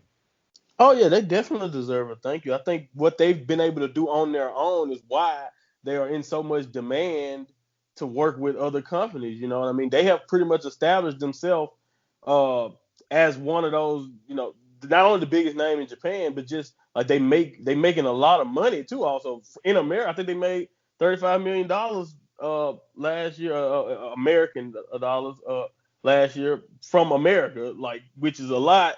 When you contribute that also with the money they already make in Japan and from their other streams, so they're getting increasingly popular in America, and they did a lot of that on their own. Even with Kenny Omega, of course, and the Elite being who they are and having the fan bases they have. Yeah, but a lot of those classic matches, the thing that crowned Kenny Omega as the best in the world, it happened all in New Japan. You know what I mean? And his matches with Okada. So, yeah, they definitely deserve a thank you. And I agree with you. And by the way, Tama Tonga is a guy who came through that system also.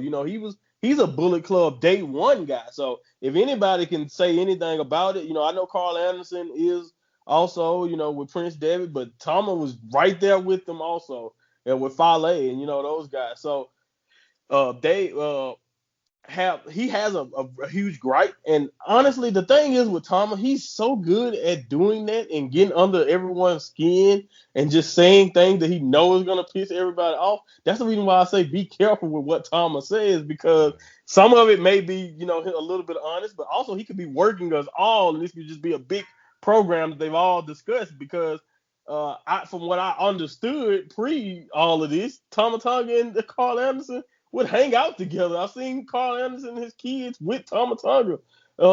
Especially I think that was during when the breaks were happening, when a lot of people were on break because of the pandemic. They were together at times. So I don't know how much of it is all like a shoot, but I will say this, that Tama Tonga will never hold his tongue, especially when it's involving New Japan and the Bullet Club. But this is the thing as well, and at the moment the Good Brothers are the main event players on Impact. So to try and build that division and trying to get, imagine the Guerrillas of Destiny involved in a matchup, be it on pay-per-view or elsewhere, is going to be phenomenal, and this is what we're kind of hoping for now. But we're going to talk about what's been going on elsewhere in the promotion, because we've had a title change. And if I fuck up any names here, I do apologise. But El Desperado and Yoshinobu Kanemaru captured the IWGP Junior Heavyweight Tag Team Championships at the Road to Castle Attack event. They defeated El Phantasmo and Taji Ishimori in the main event, dethroning the former champs. He pinned the Ishimori with the Pinche Lodka to win the titles. Yeah, they were not originally scheduled for a title match on the tour, but Hiromu Takahashi left Bushi and Hiromu unable to challenge for the junior heavyweight titles as planned. Instead, an angle was shot at the Road to Castle, where Desperado and Kanemaru laid out ELP to set up the title bout. The reign is the third with the junior tag titles. The most recent loss to the titles was at the Road to the New Beginning event on January 23rd. They did not manage a successful defense in their just ended reign. Now, is this, I mean, obviously when it comes to championships in America, a lot has changed in the past 20 years from, changing every week, so to speak, to having good reigns. With the junior tag team titles, there may be something that's not the Intercontinental, like the kind of World Championship. Do these titles maybe change hands a little bit more frequently? Yes and no, depending on who is the team on top, but they definitely change a hell of a lot more than the heavyweight and, like you said, the IWGP Intercontinental title. They don't change nearly as much as the junior tag titles do, and I think that has a lot to do with how great that division is. But at the same time, these particular El Desperado and Kanemaru in particular have had a lengthy reign in their reign before this.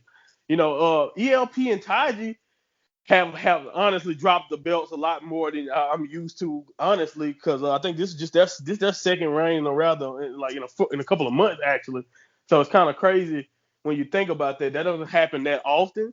But depending on the team, depending on how consistent they are, and by the way, no one works. I don't in that division. I don't know if anyone works as good as Kanemaru and El Desperado. They are great at what they do. When they're not fighting the Bullet Club and they're kind of like more in a heel role, no one can outsmart. Like Kanemaru was called the heel master for a reason. No one can outsmart him. When it comes to figuring out things. And El Desperado, oh man, the year he's had ever since the pandemic and what he's been doing. Oh my goodness, he's one of the best in the world, and I think that's what a lot of people are getting the chance to see now. But yeah, those tag team titles pass around a little bit more, like as you get down to like the never open weight and 6-man and the never open weight championship itself, and maybe the junior tag titles, they pass around a little bit more than the junior heavyweight and the heavyweight and the singles belt, the big singles belts. But to be honest, in Japan, if you want to compare it to what we see in WWE or something like that, they don't pass around belts usually, especially when things are normal, half as much as what you could be used to depending on what you've been watching. Right. Okay. So now we're going to move on to New Beginning, because we're going to have night 1 and night 2. So New Beginning part 1 was February 19th.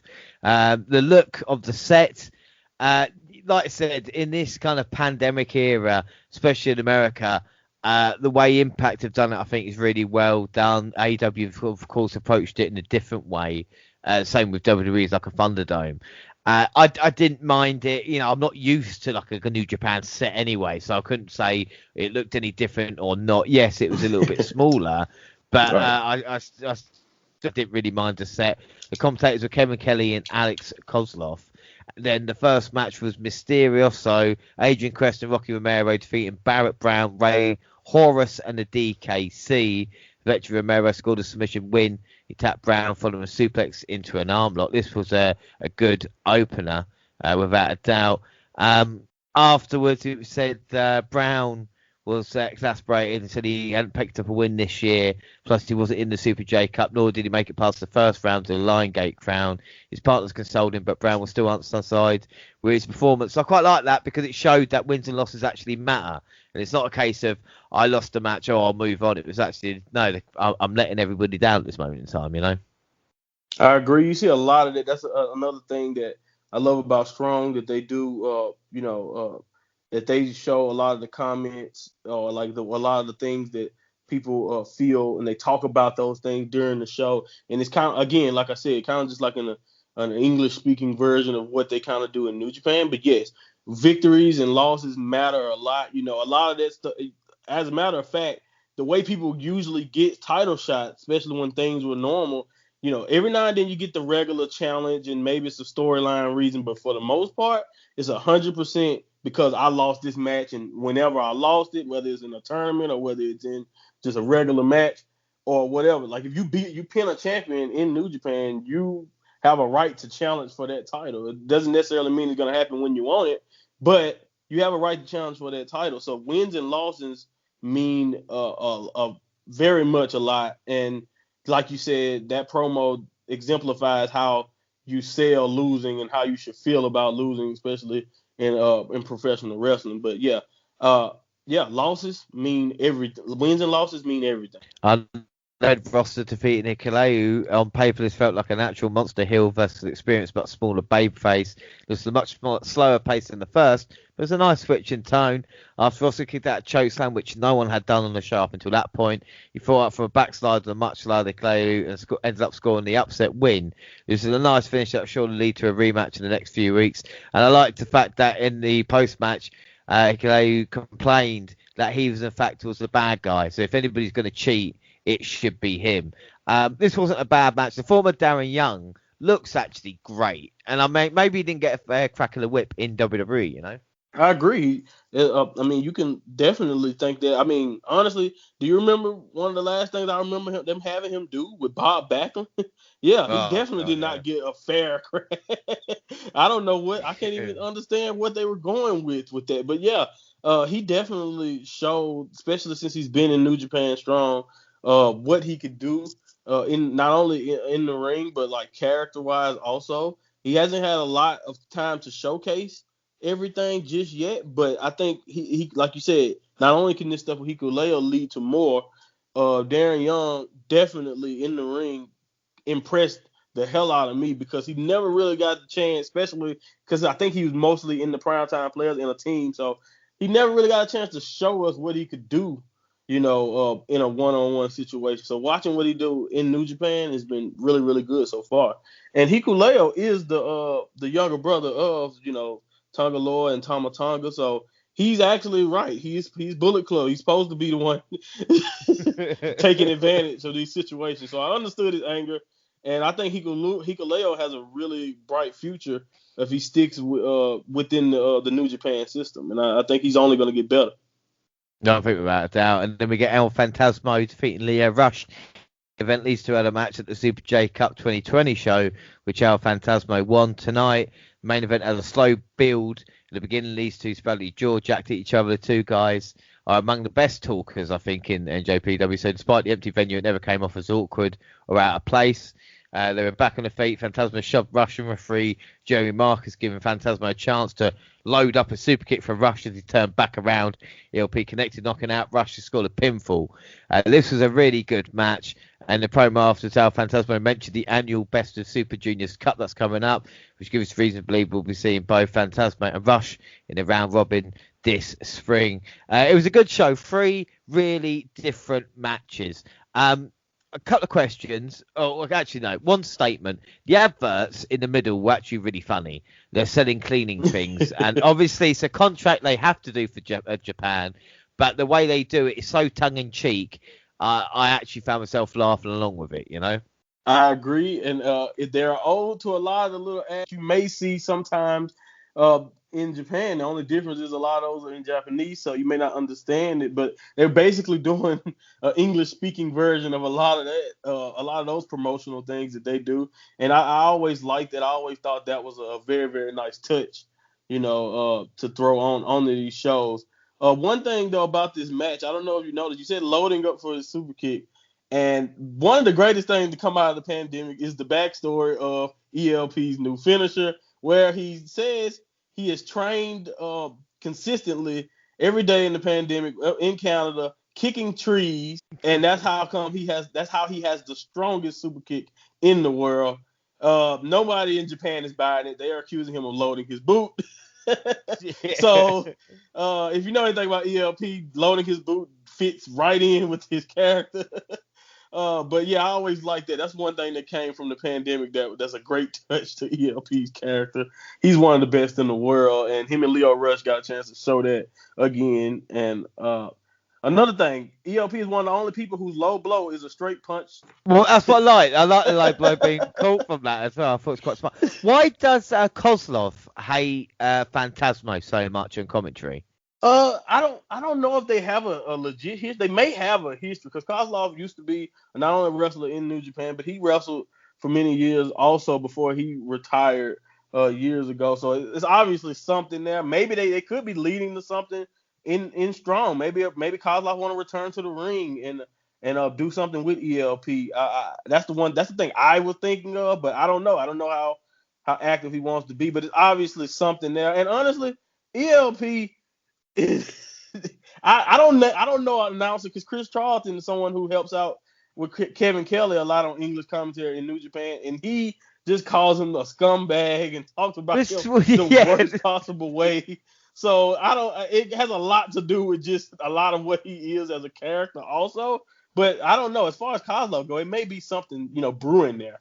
Were you trying to take notes and you go, right, what are the commentator's saying? And the commentator's going, he is the worst human being known to man. I go, Kozlov doesn't like him. Okay, let's work out why. I'm not sure, but so anyway, we move on to February 26th, part 2, New Beginnings. And ever we're in a nondescript venue with Kevin Kelly and Alex Kozlov.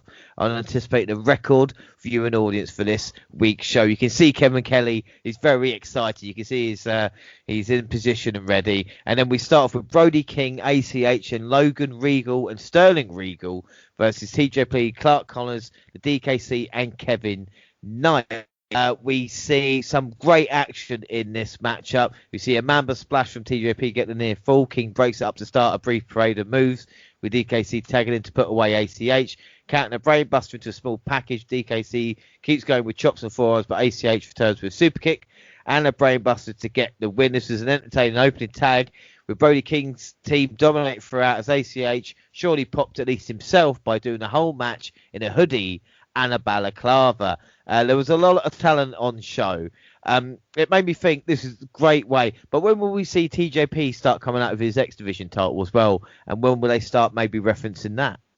Exactly. I think now, like I said, with things seem to be rolling on a lot of these working relationships, as the trust grows, I believe we will get more of those things. That maybe he will bring the X Division title. Maybe they will acknowledge it more in Strong.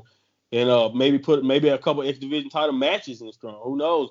I think again, like I said, I mentioned the time that they worked together in the past. Even though the creative is much different in Impact now than those days, I think the trust has to grow back. And as that grows, I think we will see more and more inclusion of things like the storytelling elements from TNA in New Japan Strong. But by the way, I'm gonna be honest with you. I like this match and I love Brody. I love Brody King. Come on, he's great. But man, I was just taken aback. I couldn't believe ACH did not at least take off the mask. I'm like, how can he wrestle like this? Like I know he's drenched under this mask or something, like his sweat. Like I did not know how he tried to pull this off. I don't know what was the reasoning behind it either, but whatever. It was the thing is, I couldn't take my eyes off. I'll say that. I walked from the car to my house, and I'm sweating more than probably he did throughout the whole match, wearing a hoodie and a balaclava. You're thinking there's something wrong there. Brody King, though, is a big man. He reminds me of Joe Coffey. I don't know if you've seen him a lot. Yes. Go on NXT UK. I think the kind of build, the upper body and stuff like that is a very, very good matchup. And then we get Chris Dickinson versus Ren Narita. That's how I'm going to say his name. Right. This came out the aftermath of a tag match on a Road 2 show. Could be quite a proving ground for Narita. He shoves away the referee so he can keep stomping away at Dickinson, who eventually replies with a Death Valley drive for near fall. From there, Dickinson looks to put away Narita, but Narita takes him down with some punches from above as referee needs to separate him. Narita goes for Boston Crab, but instead spins Dickinson in the middle of the ring for the Narita special number 3 leg lace, and with nowhere to go, Dickinson submits. This was a heck of an upset to end this sprint, with Narita picking up a big win over the biggest names of the indies, and there was no fucking around with the chops or slaps in this matchup, was there? Agree, man. Oh my goodness, and I have to admit, this is one of those moments that I was telling you about earlier. Like when I said I remember watching him when he was just playing and it was nothing. And he still has the young lion guard on, but I have watched him. His body is different. He was way skinnier. I thought he was meant for the junior division. He may still be, but he's thicker now. You can tell he's more experienced. The style of match they work. Like Ren Narita is a completely different Ren Narita that he was when he was a young lion in Japan. And to see him now, I think Kevin Kelly mentioned technically he's no longer a young lion. This is kind of like either if you want to look at it as his excursion, or this is just who he is now in New Japan Strong. And when he returns to Japan, I think he's going to be really, really good, really, really big. And it was just, oh man, I was so impressed to see him fire up and the immediate slaps to the face. And he was just, I don't know what Dickinson said. Maybe he said something offensive, but Ren Narita went off on him. it's just like he comes out and such a like, I don't want to say little Japanese fella, but like an unassuming guy. And you're going, exactly. He's quite sweet. And then he's going, wah! And you go, fucking hell. Like, exactly. What did he say? I agree. And that's what I'm saying. It felt personal at times, the way it went. Like, I didn't know what was going on, but it was such a, like, as someone who's watched him over the years and seen what he's turned into, man, this is the young Ren Narita winning that match is the young lion system at its finest. You see someone when they're younger and they're developing and you see what they were then, and now you watch them as a year or two later and now over somewhere else, like I said, technically his excursion, and he's a completely different person. And he's always been really solid fundamentally in the ring, but that aggressive side in the strikes, just it was insane. I loved it. I loved the match and the character work. Also, Ren Narita was an unassuming guy. Also, like you said, he looked exactly how he was for a long time. That was not an unassuming man. That match, he is not unassuming. I was afraid. I think Suzuki needs to talk to him. I think he could be a great guy with Suzuki Gun with that style, just slapping people around. Don't worry. You go up to him and go, "You right, mate? Do you want a cup of tea or anything?" He just like slaps you across the face. What did I say? Like, exactly. Anyway, before the main event, let's get a brief history because everybody knows who Jon Moxley is. Of course, the former Dean Ambrose, part of the Shield, and now coming over to New Japan and AEW. We're going about Kenta, and we're going to touch on it because he was so innovative, if I can say the right word, and not just his style as such. Of course, the GTS, a lot of people know the go to sleep is a move that he was kind of perfecting, and then CM Punk saw it and took it. But it's even little things. I was thinking about this. It's like the short drop kick in the corner when he came running in and hits that, and maybe you think it's quite commonplace nowadays, but when he was doing it and kind of making it, it became vicious. I mean, how much of Kenta did you know? Of course, he was a heavyweight champion in Noah and stuff like that. How much did you know of him before, or if any at all, before he kind of joined NXT, or the legend of it,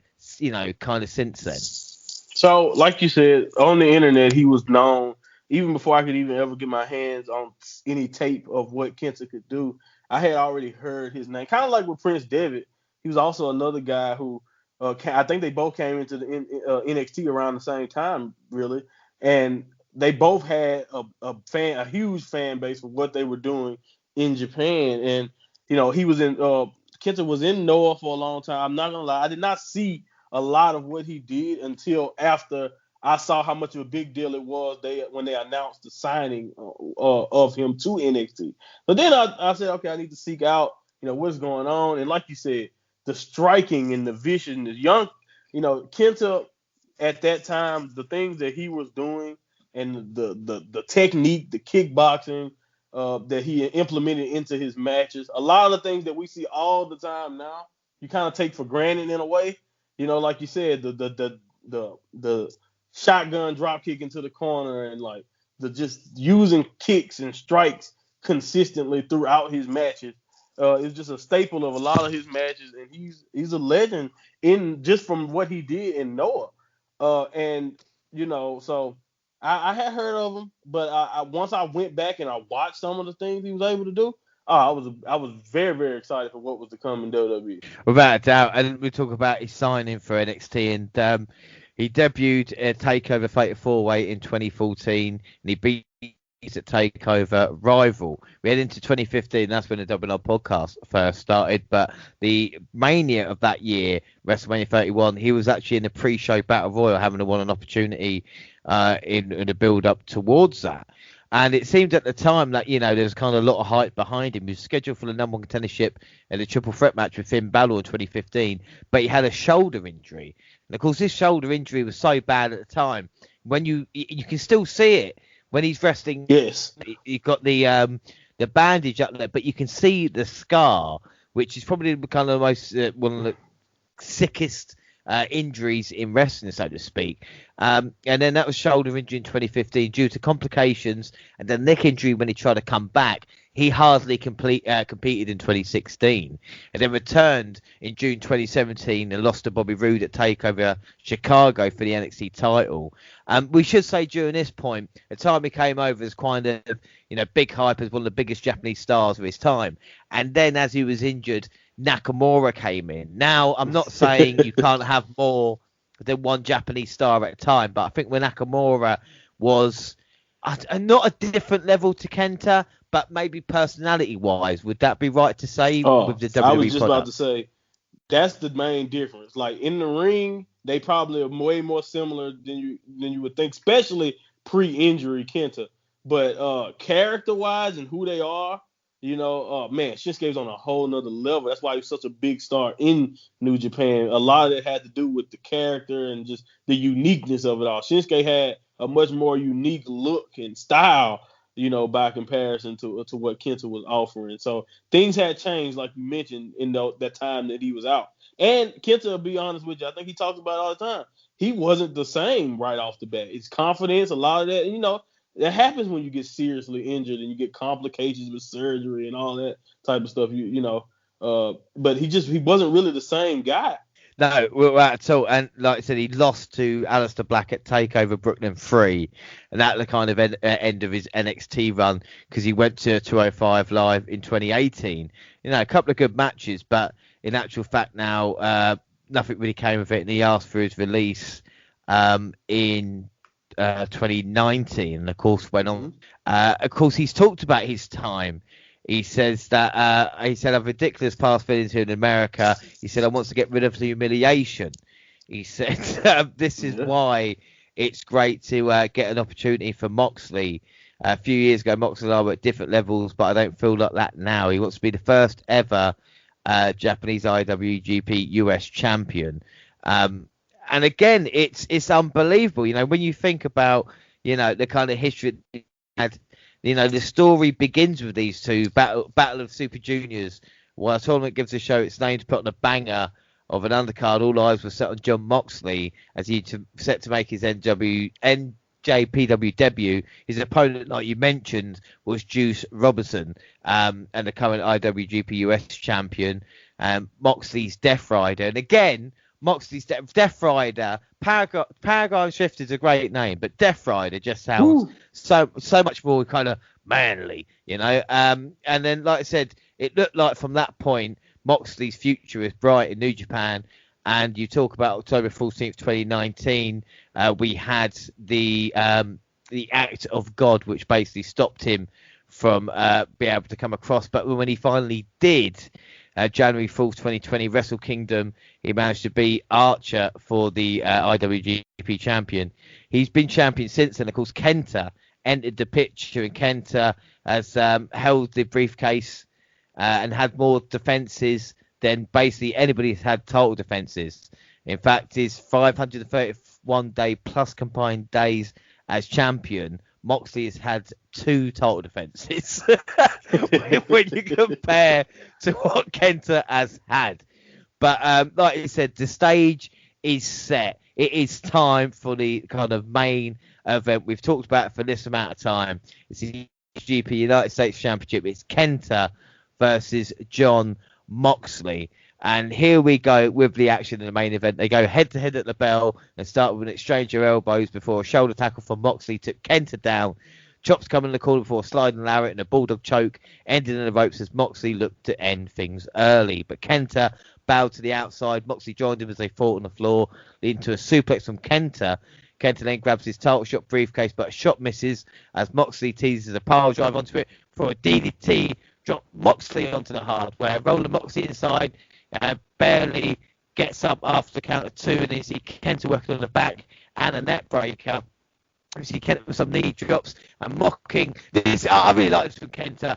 You know, he's taking the knee pad down, and as he goes to look to hit it, he just hits him with the back heel. And the funny thing about that is it's going to hurt as well. Like, it's not only degrading, but it's on the ear. You know, it's going to leave a mark, as they say. Oh, definitely. And I think that's a staple of New Japan matches. It's always I swear, it doesn't matter if it's a main event match, but especially in their main event matches, it's going to be one or two situations where it's like, you know, that hurt no matter, what it is, predetermined or not, that hurts. We get kicks from Kenta, eventually caught as Moxley goes back to trading elbows as Kenta just elbowed him to the corner. He tries to go for the go to sleep, posts him to outside, and then he hits a tope. Headbutt on the floor keeps Moxley ahead as he leaps off into the stage into Kenta with a knee strike. That was payback for what happened on AEW. Then out comes a table to prove that wrestling has the same tied up methods. We just see it shoved under. Moxley sets it up, but a belt shot from Kenta leads to Moxley getting put on the table ahead of a big elbow drop from the top rope.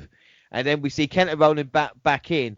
And, of course, with New Japan, it's a 20 count instead of a 10. So at first, when it was 10, I was thinking, that's it. And then he's going 11, 12. And I'm going, I see. Right. Yes. In New Japan, it is a 20 count. But at 18 or 19, I thought that was it. Did you think at that second he's not going to get back in, they're going to do it this way? Or doesn't Japan play us like that? I was just about to say, that's the one thing I will say. I'm just like you. When I first discovered the rule, I was like, oh man. And yes, count out and finishes happens, but in this situation, it's very rare that a title match is going to end like that and count out. So no, I knew he was going to get right in. They love to drag you right to the 19 and then jump right into it. Yeah, it's always a clutch little spot that they love to do in New Japan. So yeah, I'm used to it now. But when I first started watching this, and like you said, you're not used to anyone going above 10. Oh, definitely. I was like, oh my goodness, he ain't gonna make it, right? And then they get in right at this last second. So it plays you perfectly, especially if you're into the match. Well, Moxley's into the ring, but he eats a diving boot, then a hesitation dropkick in the corner as Kenta looks to go for the win with a double stomp, but Moxley's somehow up at 2. From there, Kenta goes for the go to sleep, but Moxley again escapes, retaliated with a German suplex, then a clothesline for Kenta sucking Moxley into the game over.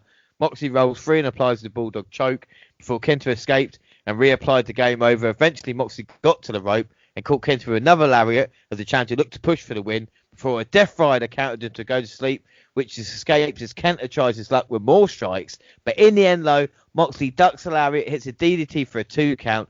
Kenta flips off Moxley, which just proved to be the spark that triggered a Death Rider, and that's enough for Moxley to get the clean win. There's no doubt Moxley's got the cool factor. This might be considered an upset. And the thing I loved about it, as Moxley laid the title down on the ring, you can see Kenta just trying to reach for it. And before he can, Moxley pulls it away. I was shocked by this because I thought it's obviously Kenta is going to win the title. What were your thoughts on the match and what were your thoughts on the result?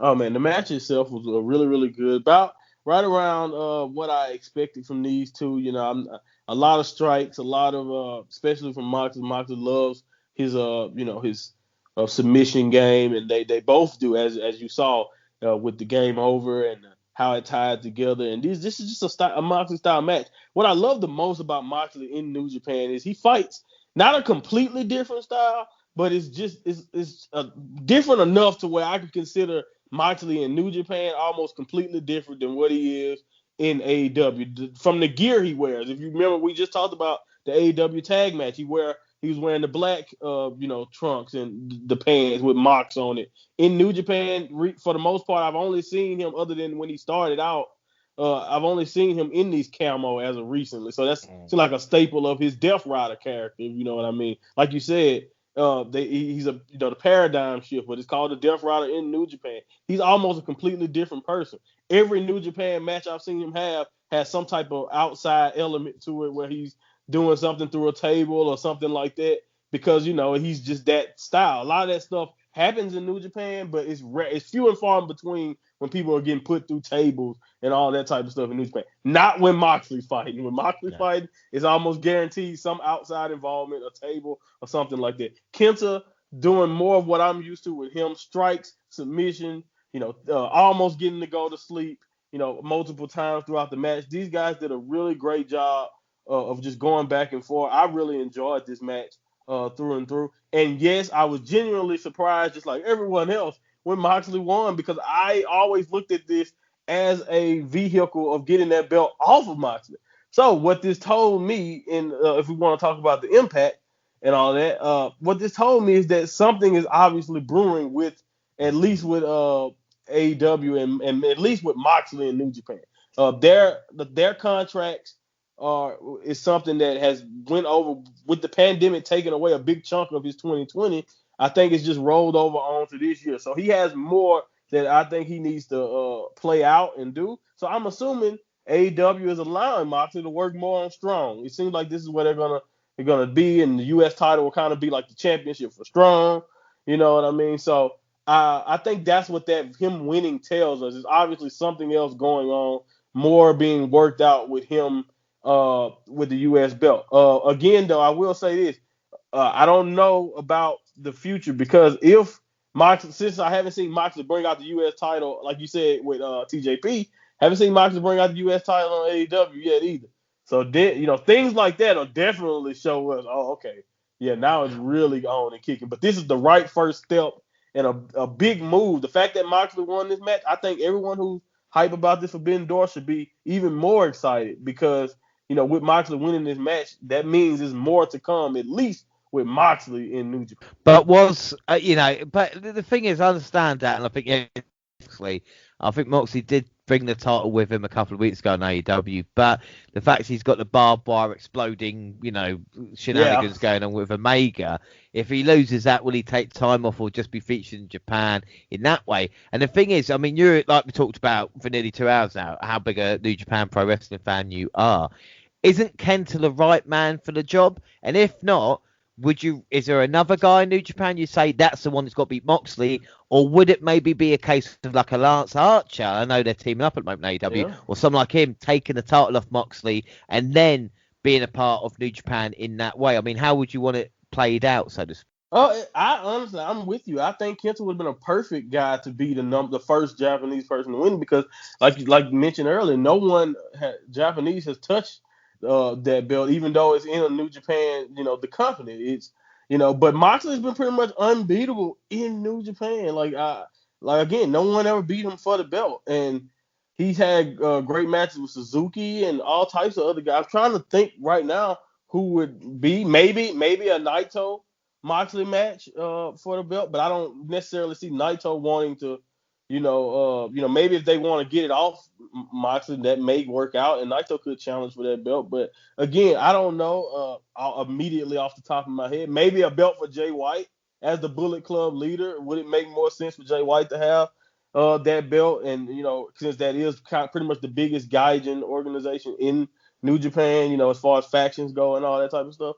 But honestly, as of right now, I think it's all just wait and see. You know what I mean? That's the only thing we really can do with this because it's so many great matches they still can make. And I think, again, that's why Moxley winning is a good thing from that retrospect. Is it shocking? I wasn't expecting it. No. But I think that's a good thing because of what can happen.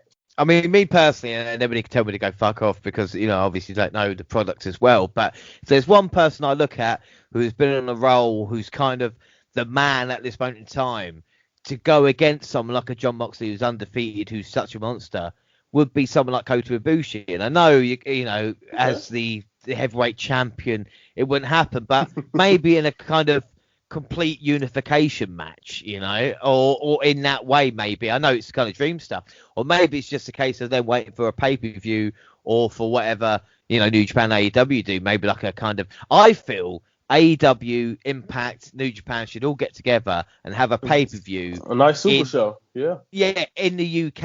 And I'm not just saying it because I'm in the UK, but you'll need it on kind of like neutral ground. Neutral, you know? yeah. So no one has got a real advantage, and then you can play it off that in that way. I think would make sense. I think if it comes down to that, the only problem is, like I talk about, with egos involved and other people, but hopefully they can overcome that and think about what's better for the wrestling fan at the moment, because now all these possibilities with Moxley and everybody in AEW and everybody in Impact and everybody in New Japan, that's kind of, there's more excitement into the product. I know the Wednesday Night Wars with NXT and AEW is exciting, but this is even more because now it's kind of the only way to beat WWE or to make it not only an alternate product, to do something different and to have every kind of so-called big promotion outside of WWE working together. It gives so many more eyes to the product as well, doesn't it? You know, I agree. I think that's the end goal that I think a lot of people would want. We love these joint shows, cards where everyone got a chance to showcase what they could do, whether it's full of title matches or, like you said, multiple promotions battling it out. Just in general, I think that'll be a groundbreaking event if they ever could get it planned. But again, we just have to wait and see how things work out, how these relationships develop. Will they continue to everybody to be able to work together and work out everything the way it should be? A lot of this stuff, I think another thing I just thought of with Moxley's situation also, since he, who knows, they could be trying to maintain his reign until they can find a way to get something done with him in front of some fans somewhere, or in Japan, or maybe, who knows what the long-term goals of this, but the possibilities are endless, and I think that's why, again, we see so much excitement across, no matter what you're a fan of, Impact, everyone wants to see what can possibly be made. Like I said, the dream cards that can be made between all those rosters, oh yeah, it'll rival anything that WWE put on, whether it's NXT or the main roster, with the amount of talent and the star power that they can use with everyone involved. And the biggest thing also that you have to pay attention to with this is that right now, honestly, I mentioned this last week, but I'm going to say it again. Right now, everyone is still fulfilling contracts. Like, even Moxley is fulfilling a contract from pre-pandemic time. Finn Juice in 2020 were supposed to go to Impact, which is a good sign, by the way, because, like I said, New Japan and Impact didn't really work together for a while. But that fell through because of scheduling and the pandemic and all that type of stuff. So now, since things are looking better and they were already, I think, on this side of the globe, they went on ahead and they decided they could do that. So until, like I said, we see more like official things, like maybe the hearing Okada could be going to other organizations, if that is true. The moment I see Okada pop up on someone else's screen, I know for a fact it's really going, because he is not only, even with Ibushi as the world champion and Intercontinental champion, Okada is still the guy that when he's there, it's official. So people like him and Tanahashi, those guys can show up on AEW television, or if same thing, vice versa, with like if the Bucks or of Kenny or of Cody, like I mentioned, Cody, or a guy who if he showed up in Japan, somebody like Cody showing up in Japan out of nowhere, oh, I know it's serious. That door is definitely kicked down, not only open. You know what I mean? But until then, until I see more than like contract obligations, I can only say for sure I know AEW and Impact are working. And where New Japan is, I think they're definitely contributing, and I think this is just the first step in seeing how much further this could go down the line. But yeah, this could be really, really big, really, really big. Without a doubt, like I said, it's exciting times. We're both on the journey, starting together. We've seen the kind of forbidden door be open, and we're going to follow this journey until it kind of, hopefully opens up into something MCU-like. Do you know what I mean? Like, if it can be that kind of connected, it'd be brilliant. It could change the wrestling world. And like I said, with the pandemic, WWE would need a lot of this too. So who knows? Like, would it be everybody versus WWE, or could we possibly see? I know Vince is very, very stubborn, but who knows if things keep going the way they are, everybody could be working together if, like they meant AEW's phrase is change the world, and this truly could be one of the first steps to doing it. Without a doubt. So before we go, we're going to have a quick look at the Castle Tap results. Before that, looks like Marty Scurll was backstage at the New Japan Strong Television tapings. He said there's some interest in him. Of course, he was let go as Ring of Honor head booker. We had let me just tell you a quick story. The WNR had quite an embarrassing, I'd say embarrassing because of what happened, but last year we were doing the Magnificent Seven. We're basically looking at 7 of the best British wrestlers across the world. So you had kind of Pac in AEW, you had of course Will Ospreay, New Japan, Pete Dunne in NXT, Tyler Bate in NXT UK, Marty Scurll, Ring of Honor, Drew McIntyre of course, and there's probably someone else that's going to be really annoyed with me. But anyway, we were doing them. And the thing is, the whole speaking out movement happened. And this was kind of a huge story in Britain and spread across. And Marty Scurll is a guy who I've actually, in Rev Pro days a few years back, we've met him. He's taken pictures with my friends' children and, people we know. Seemed quite a nice guy. And all these stories have come out about it. Of course, we're not going to go into full details. But we stopped at that point looking at the Magnificent Seven because it wasn't the right time. It wasn't appropriate to kind of look at it.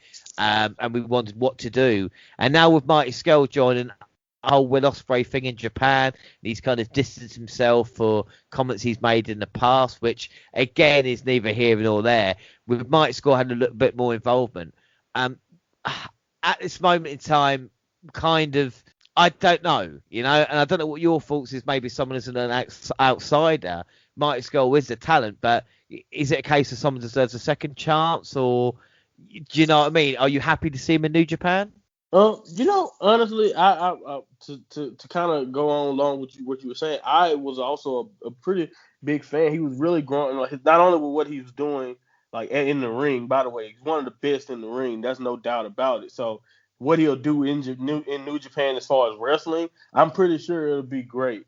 But like I said, will it be hard for other people to get behind him or see him? Maybe if he comes back healing it up, it'll be much easier for certain people to hate him. I don't know. I can see it working as far as that goes. But yeah, it was a lot. It was really, really a tough thing that we were going through as far as like not only just UK wrestling, or not only just Marty, but UK wrestling as a whole, like you mentioned. Just a lot of stuff going on, and I've always enjoyed Marty. Like you said, he came off as a cool guy, and when you hear that stuff, it really gets to you, and it's tough to hear that about people, or at least somebody that you assume. But again, somebody you assume is a good guy. But again, these things happen, and I don't blame anyone if they look at New Japan or if they look at him completely differently because of that type of stuff. That is what it is. I personally, I heard what it was. I've seen also other guys that I have a problem with. Look at the Matt Riddle situation. Matt Riddle's the United States Championship. Yeah. United States champion right now in WWE, and as far as I know, his stuff is still pending or still going on. You know what I mean? We've seen the effect it has pretty much had on Velveteen Dream's career. He's nowhere to be found right now. I think they're letting things die down before they ever give him a shot again or anything that I know of, unless he's injured and I didn't know it. But yeah, the point, I don't know. It's tough, but at the same time, I do believe, like you said, second chances are a thing. And I think if he's gonna do it, if he's gonna try to establish goodwill or his name, doing it in New Japan seemed like a smart move also, because I don't know if it'll be too good for anybody in the American or in other markets to be attached to him right now. I think that's what happened with Ring of Honor. That's why they had to let him go. So, I don't know. I don't know what he's actually going to be doing either. I don't know if it's just backstage at the moment or what. But, the things is, I know as time moves on, a lot of things can change. And, I know we've been able to see that much over the year. It could be a Lars Sullivan situation where they tried and then they just get rid of him because, there's nothing you can do with it. Who knows? Or it can work out. And like you said, we still see this guy on our television screens like Matt Riddle. Or you could do what we did last year when we went to a British show and then dedicated a podcast to a man that I had been trying to get on the show for about 6 months, Joey Ryan. Oh God. Oh God. Oh God. Yeah. Yeah. And then of course the amount of shit, I mean, that I personally took because we were supporting. I mean, the thing is that how the fuck are you supposed to know as a fan what wrestlers are getting up behind closed doors? And it's horrible for the fans involved, but also for the people that have had or made accusations against them or been a part of it. So I think we'll move on from that. But like I said, second chances, and then quickly onto Castle Attack. Hiromu Takahashi was scheduled to face El Fantasma for the championship at the event, but has vacated the title due to injury. His pectoral muscle that will leave him out for 6 months. There is a triple threat match taken in its place. And then just quickly, Castle Attack. We had day one results. We had the United Empire defeating Tenkozy and Hiroshi Tanahashi. You had Tanga Loa defeating Yoshihashi and Haruka Goto defeating Tama Tonga. And of course, that was leading to the night 2 tag team matches. Toru Yano defeated Chase Evans in a the KOPW 2021 trophy. And then Jay White defeated Tomohiro Ishii. And then Katsuki Okada defeated Evil. Did you see night one, or what were your thoughts on the action there? I definitely saw night one, and all the way down to actually I saw it all the way from the beginning, and I saw how the United Empire did what they needed to do. The thing, my biggest takeaways is just like, man, Yano. By the way, the Yano match. If you don't know, Toru Yano is one of the most hilarious wrestlers in the world. If you just watch what he does, you don't have to understand a thing he's saying to crack up laughing. And some people hate it. I'm not gonna lie. Some people hate his style, which I can understand. But this particular match with Chase Owens was the most serious Yano has been in a long time. The KOPW, the King of Pro Wrestling trophy that he holds, has been his most serious reign of any sort for a long time. And it's all about picking stipulation. The fans vote on him in Japan, I think. And but that strap match was pretty cool to me. Ishii, by the way, one of the toughest guys in the world. That match with Jay White, he almost seemed inhuman at times because he kept getting up, kept kicking out until Jay White finally hit the Blade Runner. That was a really good match. And then of course Okada and Evil, they've had a great back and forth for a while. Evil when he left LIJ and turned on his former factions. To win when he won, he used Dick Togo to win the New Japan Cup. It was against Kazuchika Okada, and their rivalry has been kind of going on pretty much since then, off and on, and it's heated up recently. And Okada getting that victory in another great match. Okada using the Rainmaker, something he hasn't been using consistently, which is his lariat that he's made so famous around the world. Every time I see it now. And that's what I mean. Some little things like that. The fact that he had been tapping out people for months now with his money clip submission, and when he finally, the couple of times he's finally used the Rainmaker, like against Ospreay at Wrestle Kingdom, and now against Evil in this match, it means so much more. You can tell that it was personal to him because he pulled out the Rainmaker. And it's the little things in these New Japan matches that really, really that I could just gloriate about forever. No, like I said, and it is coming through. And like I said, and not everybody can be an expert on everything. The old expression of jack of all trades, master of none. The fact is that some people will just watch a certain product, some people are open up to it. And I think the thing on the WNR podcast is trying to get people to open up to it. And yeah, you might watch it once and go, I'm never going to watch it again. But at least you've tried it, and you might find something that WWE, people complaining about, or WWE or AEW, you can find it somewhere else that actually might give you something that's worthwhile. And that's what we try and do here anyway. And then night 2 of Castle Attack, you had Tenkozy defeating Will Ospreay and Jeff Cobb. You had Okada, Ishii, and Yano defeating Jay White, Evil, and Chase Owens. You had Hiroshi Tanahashi defeating Great Khan for the Never Openweight Championship. Then you had a new champion crowned, El Desperado defeating El Fantasma and Bushi for the IWGP Junior Heavyweight Championship.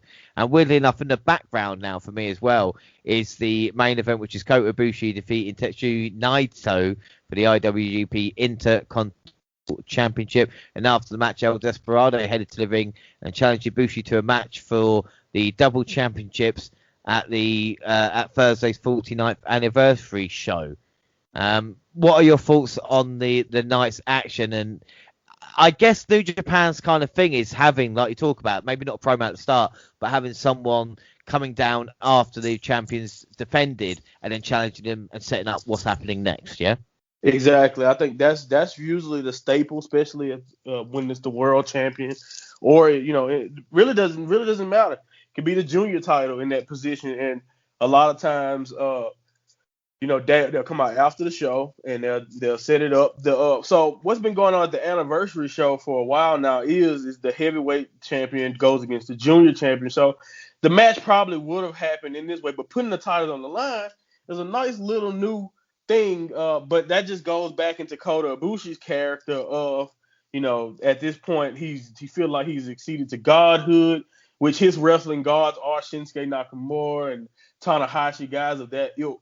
So he believed once he became double champion, he had ascended to godhood, and so he takes on all challenges. He's not backing down from anyone. This match with Naito, after defeating Naito at Wrestle Kingdom for both belts, Naito doubles back for the Intercontinental title. Says he does not want to merge them, because you mentioned a merger with Kota Ibushi earlier, and it's funny you mentioned that, because Ibushi's end goal, or his current goal, is to try to convince New Japan to merge the heavyweight and Intercontinental title into one belt. And that's what Naito was trying to prevent. He did not want the belts to separate. But like you mentioned, El Desperado came down, and he wants both belts. So that's another double title defense coming up for Ibushi. And like I said, Desperado impressed people so much in his match with Hiromu, where he ended up taking off his mask mid-match and just showing like this incredible fighting spirit that I saw Japanese fans and English-speaking fans alike, talking about on social media, just how great a moment it was. And he fell short in that match, and for him to prevail and finally get the junior heavyweight title 7 years after him challenging for it originally, and guess who he challenged against for that junior heavyweight title?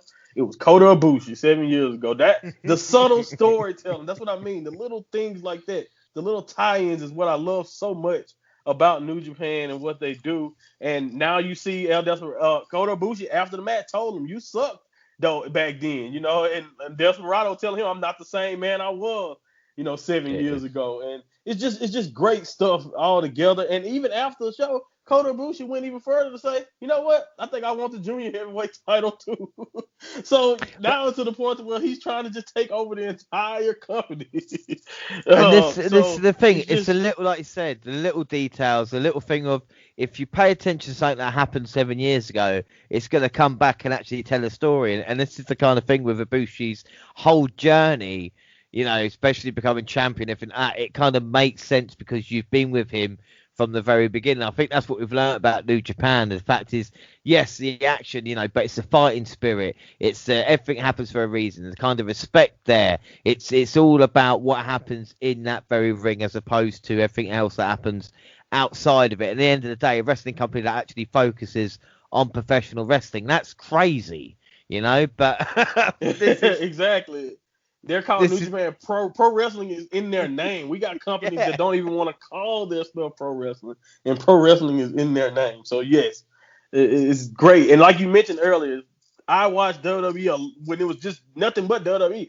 Every now and then I would check out TNA, and like I said, gradually I would check out Ring of Honor when I got a chance. But it was WWE for a long time. So when you get to something that's so different and so, like I said, refreshing, for me personally, it really changed my outlook on what I loved about pro wrestling. I started to look deeper, even when I started to apply the things I look for in Japanese wrestling in my American wrestling. Like, I look deeper than just the storytelling and all that. Every move means something, even in the companies where they don't necessarily reinforce those type of rules. So yeah, I agree. That's why I love anytime I see some continuity in WWE. I'm celebrating it on my show because I'm like, I can't believe it. They pulled something I seen from a year ago. I can't believe they remember. So yeah, that's. I was about to say though. Yeah, it's been an incredibly different show to anything that I would say that we have normally done, and anybody listening along, hopefully it maybe learnt something or just understands the Japanese product a little bit more, because it can be a bit too confusing. You can shout out all these names and championships, and people will just say, oh, I don't really want to, I don't really understand. But when you break it down into little things like we have on this show, I think it becomes more understandable. When is the next New Japan? I mean, again, with schedule-wise, I'm not that great, but what kind of big New Japan event and what's kind of scheduled for the next couple of months, as equivalent, where's the next, pay-per-view or SummerSlam or stuff like that? Because obviously you've got Wrestle Kingdom, which in January. What's the kind of next big one? So on March the 4th, I believe, let me go to their schedule to be sure so I don't misinform anyone. Yeah, March 4th, they're going to have March the 4th on Thursday. They will have their anniversary event that you mentioned where they haven't announced the full card for any of this yet. But the anniversary events will happen, like we mentioned, where Ibushi and Desperado will be facing off.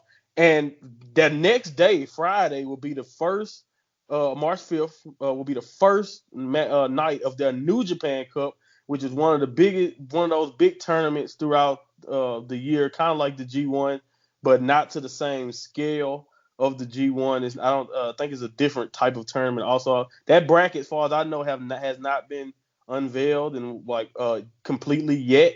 I think that's going to happen tomorrow, March 1st, at the press conference that they're going to be showing on New Japan World, I believe. But those are the two biggest events that's coming. The New Japan Cup is one of those things where if you win the New Japan Cup, you get a title shot, I think, on that finale night or the next night after you win the thing, you get the title shot against the world champion. So that's one of the biggest things. And then on April 4th, they will have Sakura Genesis in Tokyo. So they have those big shows, and that'll lead right into Wrestling Dontaku, which is another big event that'll be coming later on in the year. So, but right off the bat, we'll be getting right back into it March 4th, on Thursday for the anniversary event, and that'll lead right into the New Japan Cup, which, they're going to be going, they'll have the dates. And if you want to check all this out and look at their schedule and the news and keep up with them, you go to njpw1972.com, to check out all of this type of stuff for their schedule and tickets and all that type of stuff. Especially if you're in the Japan area, I don't think you need tickets to watch. Yeah, no, but without that, this is the thing. And I think due to, it depends what the feedback will be, but I think the success that we've had today with this show, we might check in New Japan next month or maybe the month after, but definitely have like a catch up or everything that's kind of happened so far, Just let me know. Sounds good to me. Me. If this is anything, the fact that this ended up being 2 hours just off talking about New Japan is insane to me. I can do this forever. I love this stuff. If you're down with it, if the fans of the show want to hear more of this, I'm definitely down with coming back and catching you guys up as things go by. Well, I don't want to say anything, but everybody tells me that you are the favourite of everybody that we have on the show. So, hey, what can I say? Don't tell anybody, obviously, but... Thank you, guys. Hey, that's good to hear, man. It's nice. That's really nice to hear. I'm going to leave it at that. I don't want to get too big-headed, but No, but honestly, the amount of emails and tweets and stuff that we had over the NXT show that we did, which became like a comedy, a stand-up routine after a while. But I will say, don't worry, everybody, because the next time Monty will be with us, shall we say the end of March, and shall we do an NXT update for 6 episodes? Let's do it. I'm completely ready, and I watch it every week. I'll start jotting my notes. Yeah, without a doubt. I mean, that's nice you can bookend the month for us. You can be the first episode of March and the very last episode. So there you go. That will keep everybody happy. And then there'll probably be a takeover in April as well. So everybody can get their fill of Monty as long as, like I said, he's happy doing it. I'm happy to have him, No problem here. I love every second of it. And I thank you guys again, not only for the listeners, for all of the kind words and all of that, but all of this. I enjoy every second of this. So I'm happy to come back whenever we can work things out to do it. Yeah, so that is it. And before we go, our follow of the week is Hawkeye Warrior. Don't forget, we're across all social media, Twitter, at the WNR Podcast. I'm at the WNR JR. Do you want to plug your stuff? Yes, check me out at Mind Monty Pod on Twitter. That's where a lot of my links are. Wherever you listen to your podcast, as of right now, just type in the Mind of Monty, and you should be able to pop up my particular pod. And if not, just hit me up on Twitter, man. We can just get a conversation going about wrestling and anything that you want to talk about. I'm not gonna guarantee a reply to everything, but I will definitely talk back to you guys, and just thank you guys for supporting. And yeah, I can't wait to do this again. Like I say, it's always a pleasure, never a chore. The WNR also on Facebook and Instagram, of course, the Google platforms. So let's email WNRpodcast at gmail.com, on YouTube. WNR Podcast got the same time as they do on YouTube. They do SoundCloud on your phone.